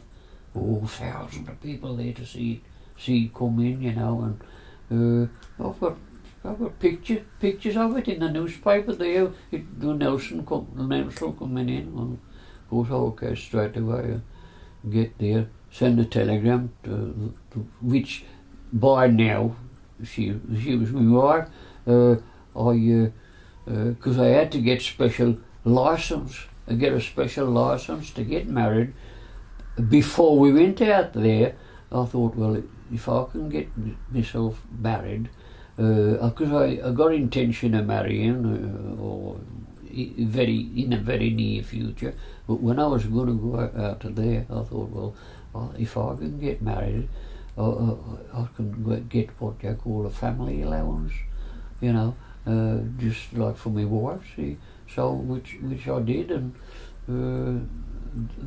we prepared the wedding. I could show you the telegrams that I sent then in 1945 to my wife. Prepare the wedding for Saturday, and the captain gave me 72 hours. He did, and of course I got 72 hours from Portsmouth, because that's where the ship was in dock, and back up then, and that was it. So the war had finished. War was finished now, and of course I went to Northampton, and of course I naturally had my civilian clothes. Well, this man on the train, when I was coming back, he said, have you got a job to go to? I said, well, no, not exactly. I can give maybe one. He said, I'll give you a job if you want one. I never even know from that day to this what kind of a job it was, but he said he'd find me a job. But like I say, that was the end. That was my time in the Navy then, actually. So what was it like going back to being a civilian? Well, of course, when I got back home, and of course I was like married then, I was living with, hadn't got near the house, I was living with my mother-in-law, and of course, my wife said, I said, well, you know, I said, you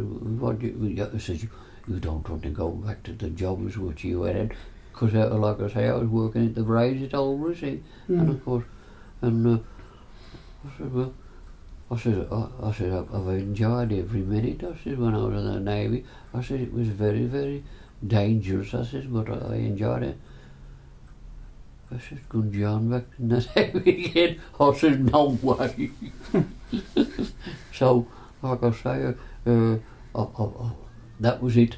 And then, of course, I've joined a building firm, and I thought, well, they'd got me labouring there, and of course, I decided then I was going to go on to one of these vocational centres, and learn the bricklaying, which was won by the Albion Ground there, the other side of the road to Albion Ground, and I done a course there, and one of the teachers, I said, no, I had a decent firm for doing any.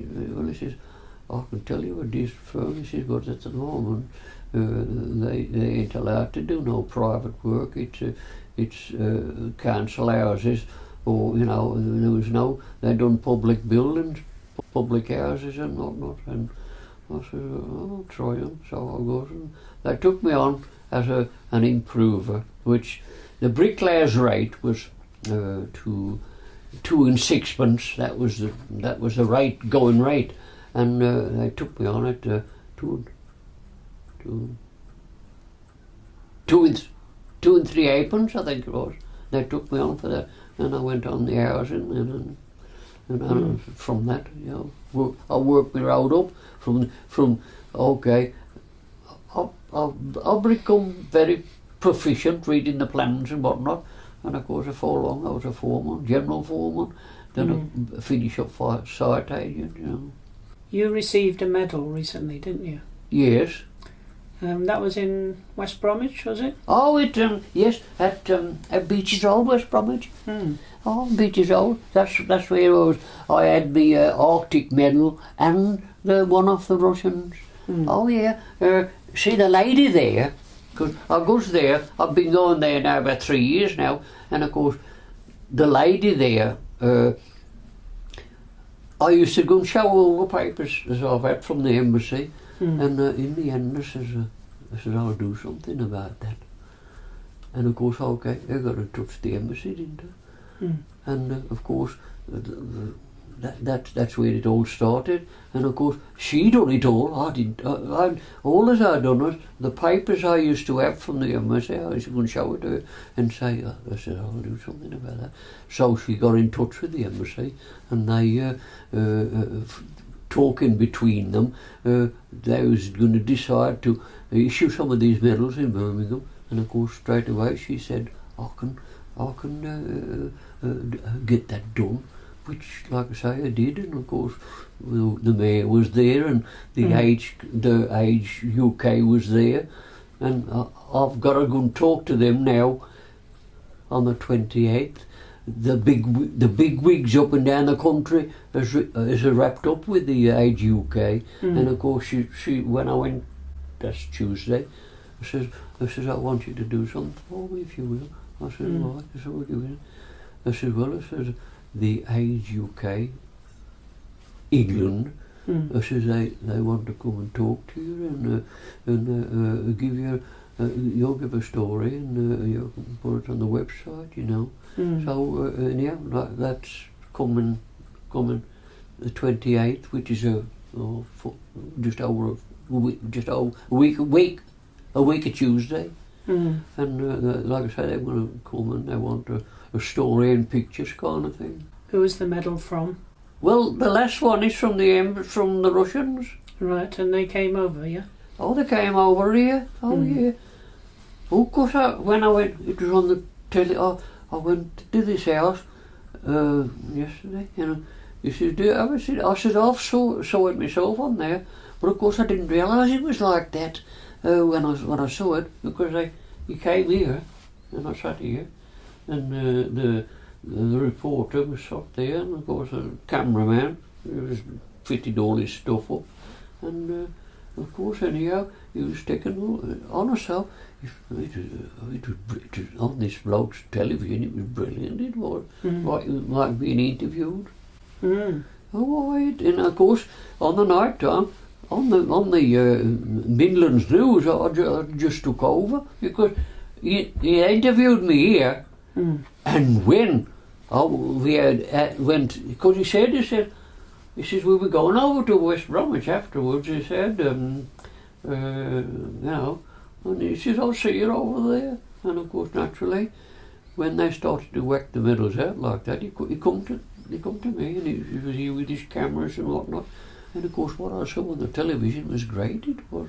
And like I say, he was taking pictures of I was holding the medal here like this, and that's how it come about. But it's been a lot in the papers, but I haven't had one because for some reason or I ain't been going out at all, and of course I just rely on my son. He comes once a week, you know. He's going to start to come twice a week now, anyhow, now, because he's just lost his wife. His wife just died now, a fortnight, and we were buried her a fortnight ago.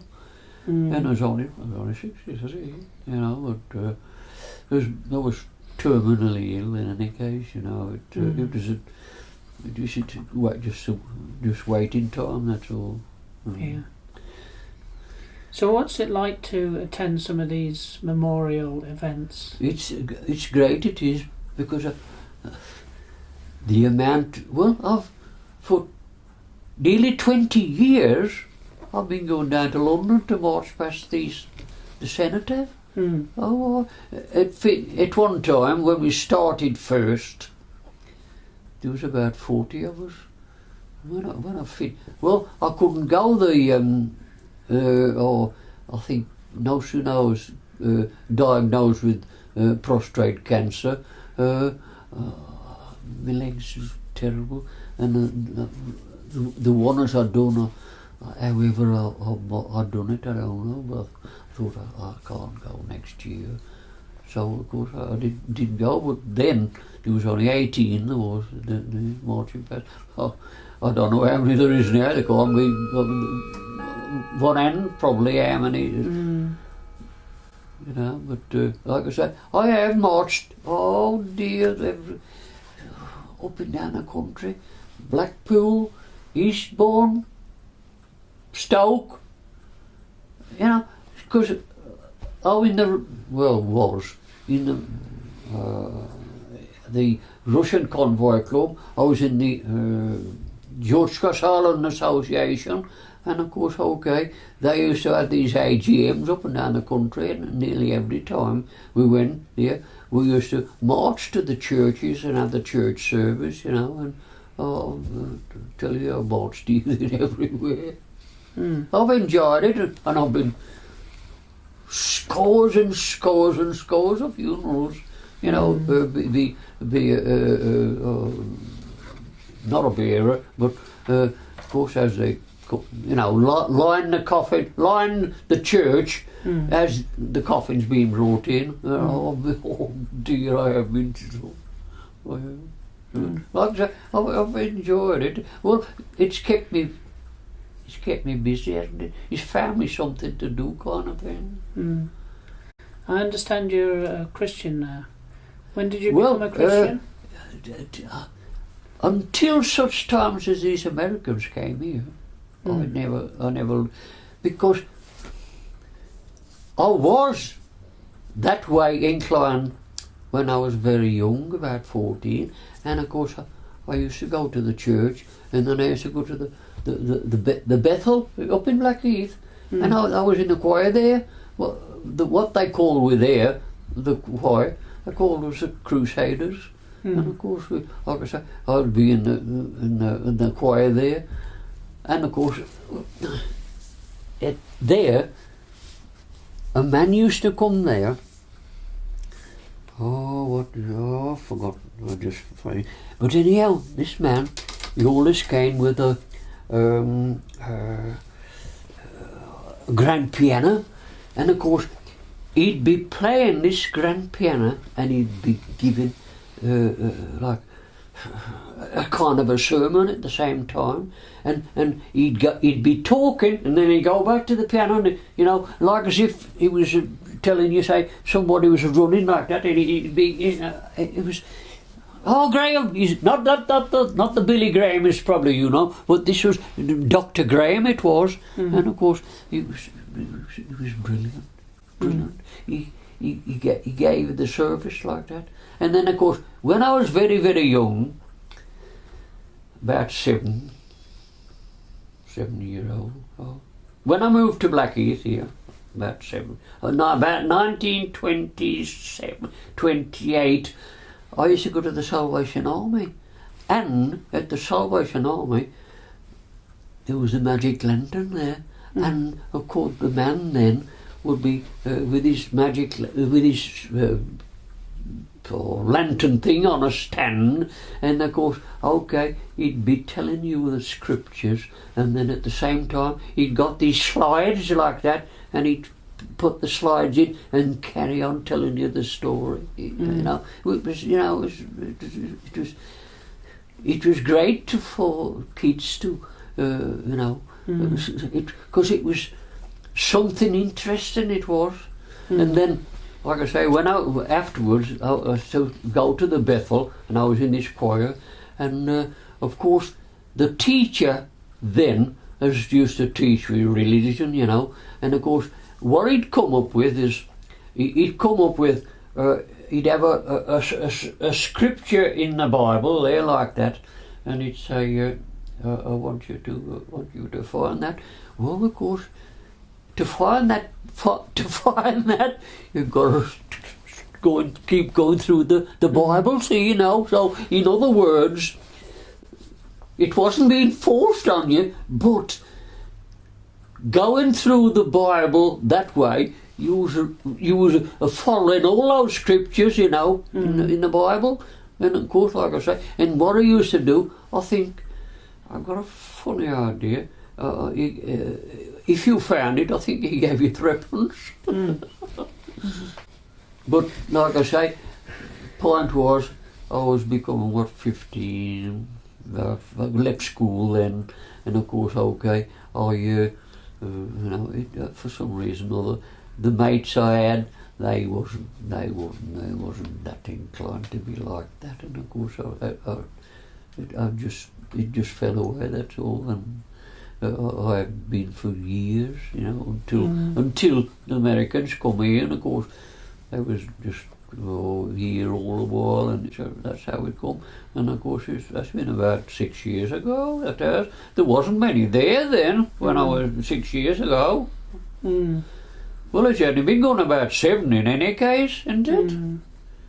But I can remember I used to go up to a house just the other side of the road to that, and one time, when they must have just took it out or decided to take it out, I saw somebody repairing the wall on the front. I thought, I don't know what I'm doing that for, because the church was derelict, And from that onwards, I just haven't, And for some reason or other, I haven't been. Of course, my wife used to say, I said something about saying your prayers when you go to bed. I says, you say your prayers. I said, I do. He was quite disgusted, he was. And that was, I'm not talking about, it's been gone 25 years. It's years before then. And that's what I said. And of course, when I was suffering, we used to go round these places, and we went to Lichfield Cathedral there, and of course I was well on the way then, as I was on the way to death, and we got in there and said a few prayers, but like I say, I was on the way out then. Yeah. But I've never been of a religious mind, I'll be honest with you see. So what made you become a Christian then? Well, it isn't. Mr. Thomason, he used to come here, and he said, you ought to be a Christian. He said, before death, he said it's good for you, and which I did, and. So this is the medal you received recently? Right out now. This man here is actually, he was a more senior admiral than what Nelson was. This man was in the Mediterranean area the same time as what Nelson was having a lot to do with Malta, because Napoleon was in Malta then, and of course, okay, this man was sent from Russia to go there. Well, of course, okay, what happened? Nelson, being as this man was more senior, Nelson was not going to serve on them. Now that man, he'd done quite a lot of battles, but he never lost. His tactics was that good. He never lost a battle. That man. Yeah. Well, of course, we tend to only know famous people from our own country. You don't know nothing of all the others, Changin Sus or whatever they are. You know, they're famous people, but you don't want to know. Well, of course, this man here is, like I say, this medal. Well, this man. What happened is, it is not the Soviet Russia today, it's the Soviet Federation. They changed it soon after the war because of Stalin, and that's the reason, okay, that when the coup came on like that, they changed the name of it, and today it's the Russian Federation. That's what it is. Well, anyhow, okay, when they changed the Federation, what happened is most of the famous stuff, as they held those days, they carried this one on, and then they looked through our records of as regards what we did during those bad years of taking stores to Russia like that. We are good enough. We risked our lives to do that, and that's what that medal is for. We risk our lives under difficult positions. Even Churchill said, as you know, it is the most ferocious place on this earth to be doing anything. Which, okay, it was our job. We just done it, you know. And at the same time, as we've been honoured by these people, you know, to give us that medal. And like I say, I've got there's information over there, more so than that. That's from the Russian, but I've got a folder over there which goes into the history of this man, and it's on that paper there, as regards this man. You see, so you know, there's no doubt about it. This medal is one of the. It'll turn out to be one of the most expensive medals this country's ever seen. It will do in time, you know. And like I say, that's the reason we've been. They have only decided in about 4 years to give us that medal. They've weighed it all up, but British government, after nearly 70 years, they didn't recognise what we was doing was a campaign kind of thing. And of course I've marched and gone down to London, petition into the Houses of Parliament. I've been down there, and they've took this petition with all the names on to try and get something done about it. Well, of course, what happened? Okay, when Cameron came into power, he said, they had a meeting with him. He said, well, they said it before he got into power. Cameron says, if we get him win the next election, he says, we'll put something. Well, of course, which he did, and he was almost forced to do it. But no sooner he was forced to do it, these people come up with this song. They come up with that one, you see. And this has only been like going through for 5 years, as they've agreed, as okay, these men was on those deserve a really medal, and that's how it. The other medal, the Arctic medal, is what it was forced on the British government to honour it, and that's how it's all come about, you see. But after so many years after the war, the Russians used to give us a medal celebrating the so many years after the war, you know, but I've got 4. Where as the Russians have given to me, you know, before we ever read anything of the British government. You see, I suppose they worked by rules.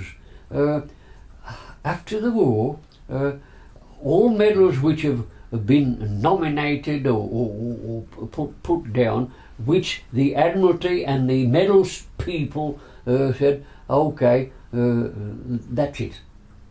There can be no more medals issued to nobody.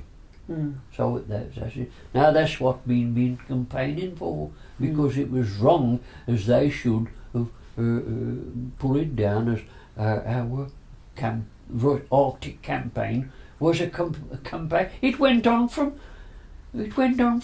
August 1941 to the last day of 1945. There was no other one as went that long.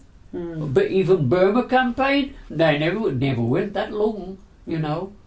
You see, so you know that's what these people come up with, and that's the honour of it. So you know, but like I say, nobody realises what that man was. Yeah, because he's Russian, you know.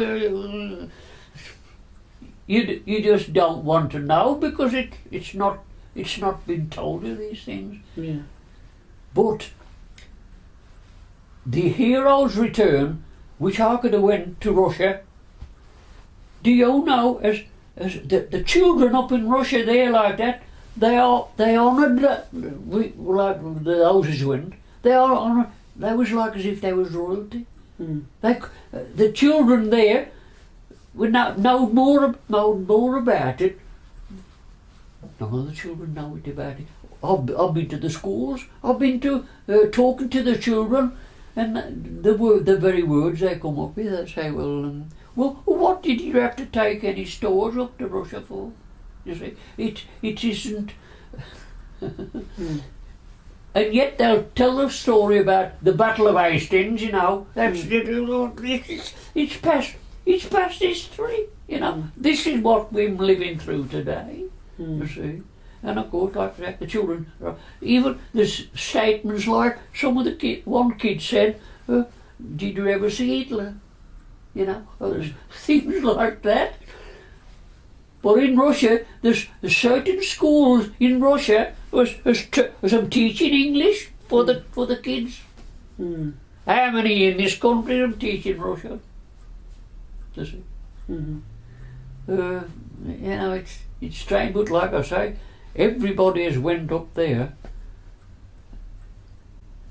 All the places they went to, like that, nothing, and that was feted with flowers everywhere, because they knew, you know, they knew what we were, you know, knows we.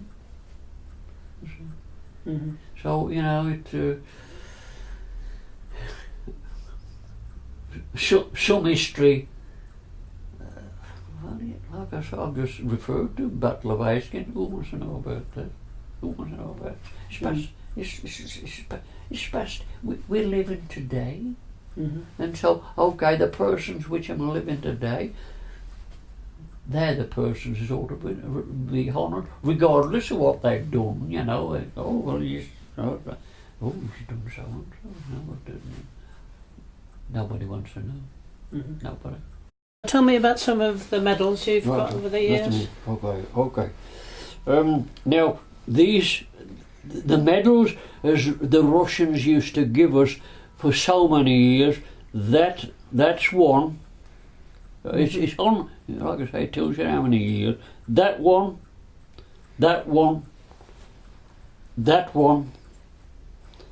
And another one up here somewhere. And anyhow,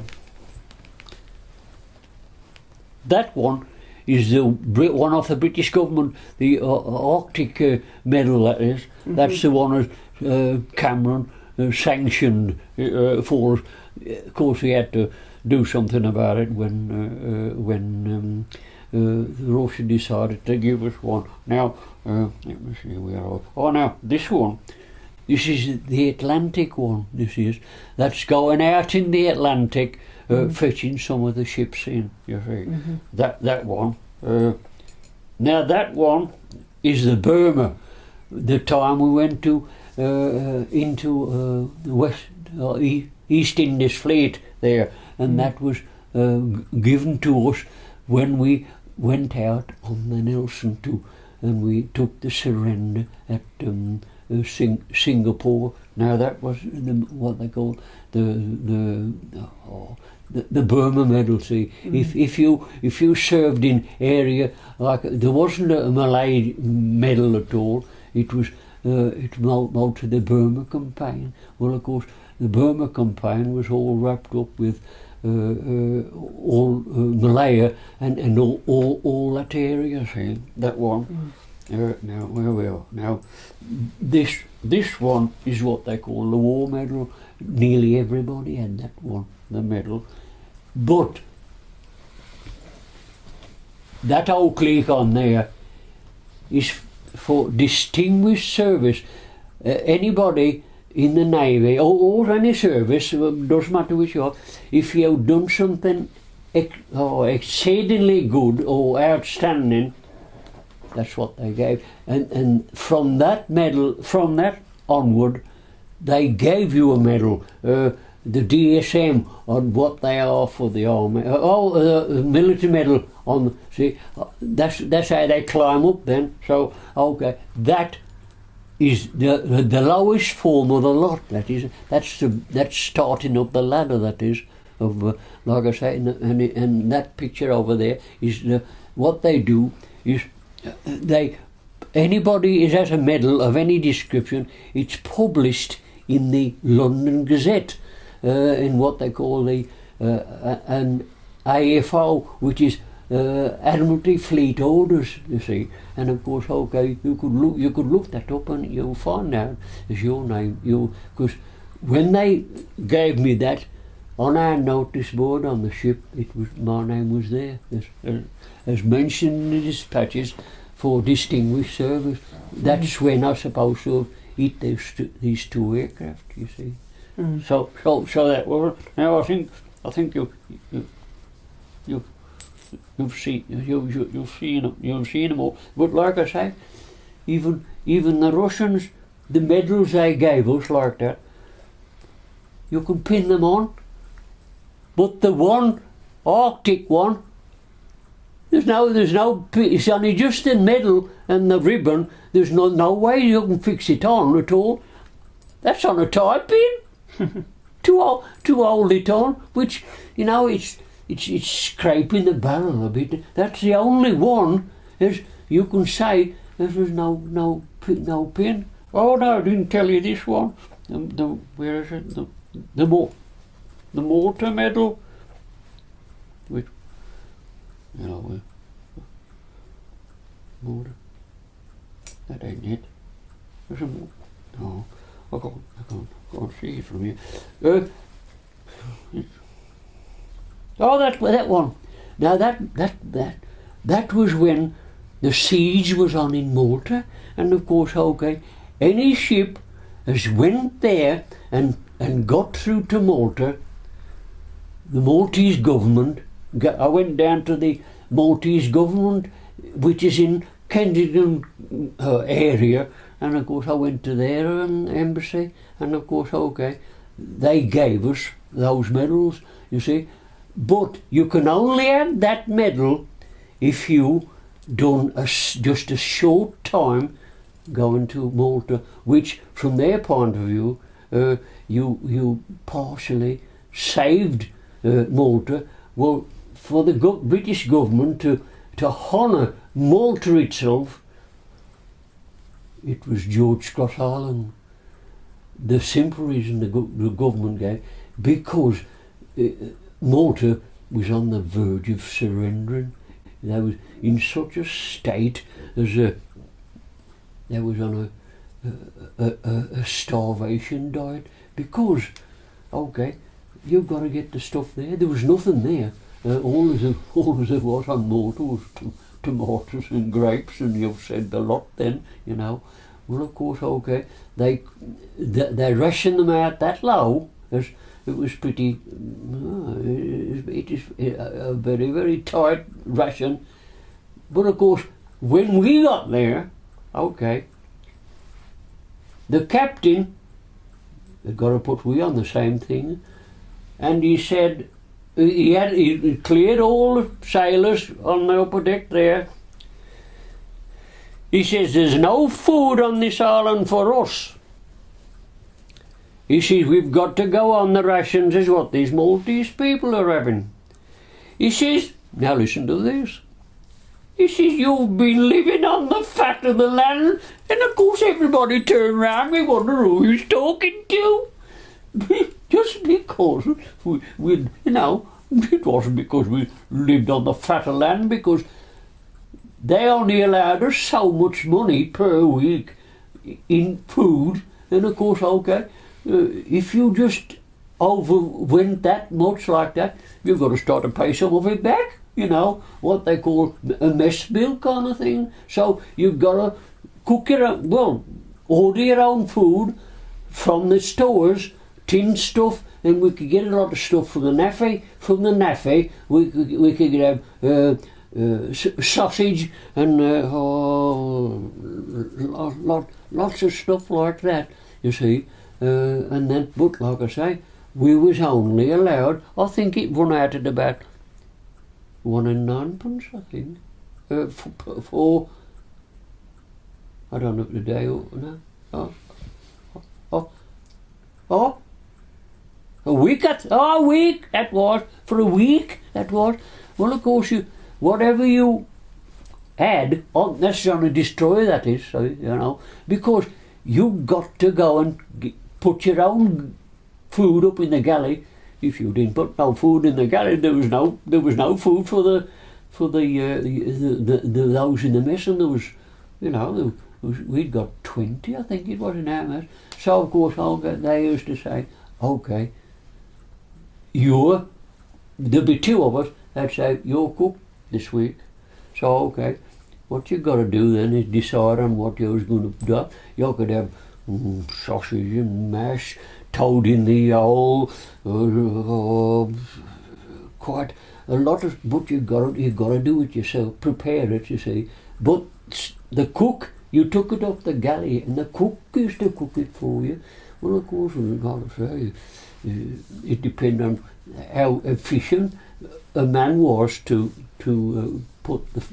get the food together, you know. Like I say, you got to do it. And of course, when I was cook, lots of times, I looked after the duffs for after kind of thing, and my speciality was rum duff. What I used to do, the steamed duff, get all the ingredients, because we could buy all the flour and all baking powders and everything like that. And of course, I used to mix it up. But of course, I never put no liquid with it. I used to mix it up with rum, see, and without a word of a lie. When we used to bring it down, it was all this right, very piping hot it was. And when they cut it open like that, and you took a bite like that, took your breath away. Like the fumes off the rum. And of course, lots of times I could barter with mine sometimes. If I didn't want none, I could say to the barber, I said, here's a short back and sides. You can have me duff, see. And okay, it come likewise with your rum, see. If somebody done a favour for you, what you done is you either had a sippers or a gulpers. If you had a gulpers, you've done something special, you know. So okay, that's how we done a lot of the bartering. Well, of course, when you become 21, I think it is, that's the first time you're allowed to have any rum. Previous to that is lime juice it is. Well, of course, nobody didn't know lime juice. But like I said, you could only draw the rum for those 21, or those 21 and over. Well, of course, when you are 21, and of course, there's quite a few in you, and of course you nearly always have sippers, see. Not by the time, if there's about 10 of you in there is drawing out, 21 and over, you've got 10 sippers of rum, it's a drop of stuff, I'll tell you. Well, my birthday happened to come on when I was up in the Faroes, waiting to go up to, because at the end, towards the end of the war, lots of the Russian convoys, the escorts went from the Faroes. We used to started to go from Iceland, but it was a shorter way if we went from the Faroes. So of course, okay, that's when we went for the Faroes. We were sure that we could go direct kind of thing. But if you went from Iceland, there's a possibility you got a top of a boil at sea. So there was a tanker there. Well, of course, to put oil into a ship on the ocean, it isn't a very nice thing. And of course, okay, you've got to get your lines over to the tanker, and in the end he'll tow you, see, and at the same time he'll pass the pipeline over to you, and they connect it up onto the bows, you see. Well, of course, one time, what happened? He couldn't have screwed it on properly. Well, of course, naturally, once they started pumping, you could not take it off again and put it right. So of course we had to put up with it. Well, of course, as it was a pumping somehow out onto the ship. Oh my God, you never saw anything like it in your life. Everything was covered with this fuel oil, and of course, naturally, when it gets with seawater, it's like solid gas star. It is. And no matter when we was actually on the way back home to Scapa, the captain says, "It's got to come off." We was out there with all these rags, and we got to get it. Of course, what they wouldn't say about you if you went into Scapa Flow with all that oil on like that. And we had to, some of them, the clothing, some of them was wearing to try and fetch it off, even at the time when it was just keep spilling. There was a great pile of clothing there which got covered in this stuff. It must have cost a hell of a lot in clothing, because some of the clothing we got was this special clothing to go to Russia. But I'll tell you, but anyhow, it ain't very often you've done that. We only done oil at sea twice. When they started to go from the Faroes, it was a shorter distance, so you now need to top up, see, because the distance you've got to go, they didn't like it to be rock bottom with the fuel, they always liked it. Them fuel tanks to be halfway up, see. So of course that's where the oil come on at sea. But I tell you, it was a difficult game. It was on the bows there like that. It didn't seem like as if it's still or the ship's stopped. You're still doing about 15 mile an hour, and it's a dangerous game, but it's got to be done.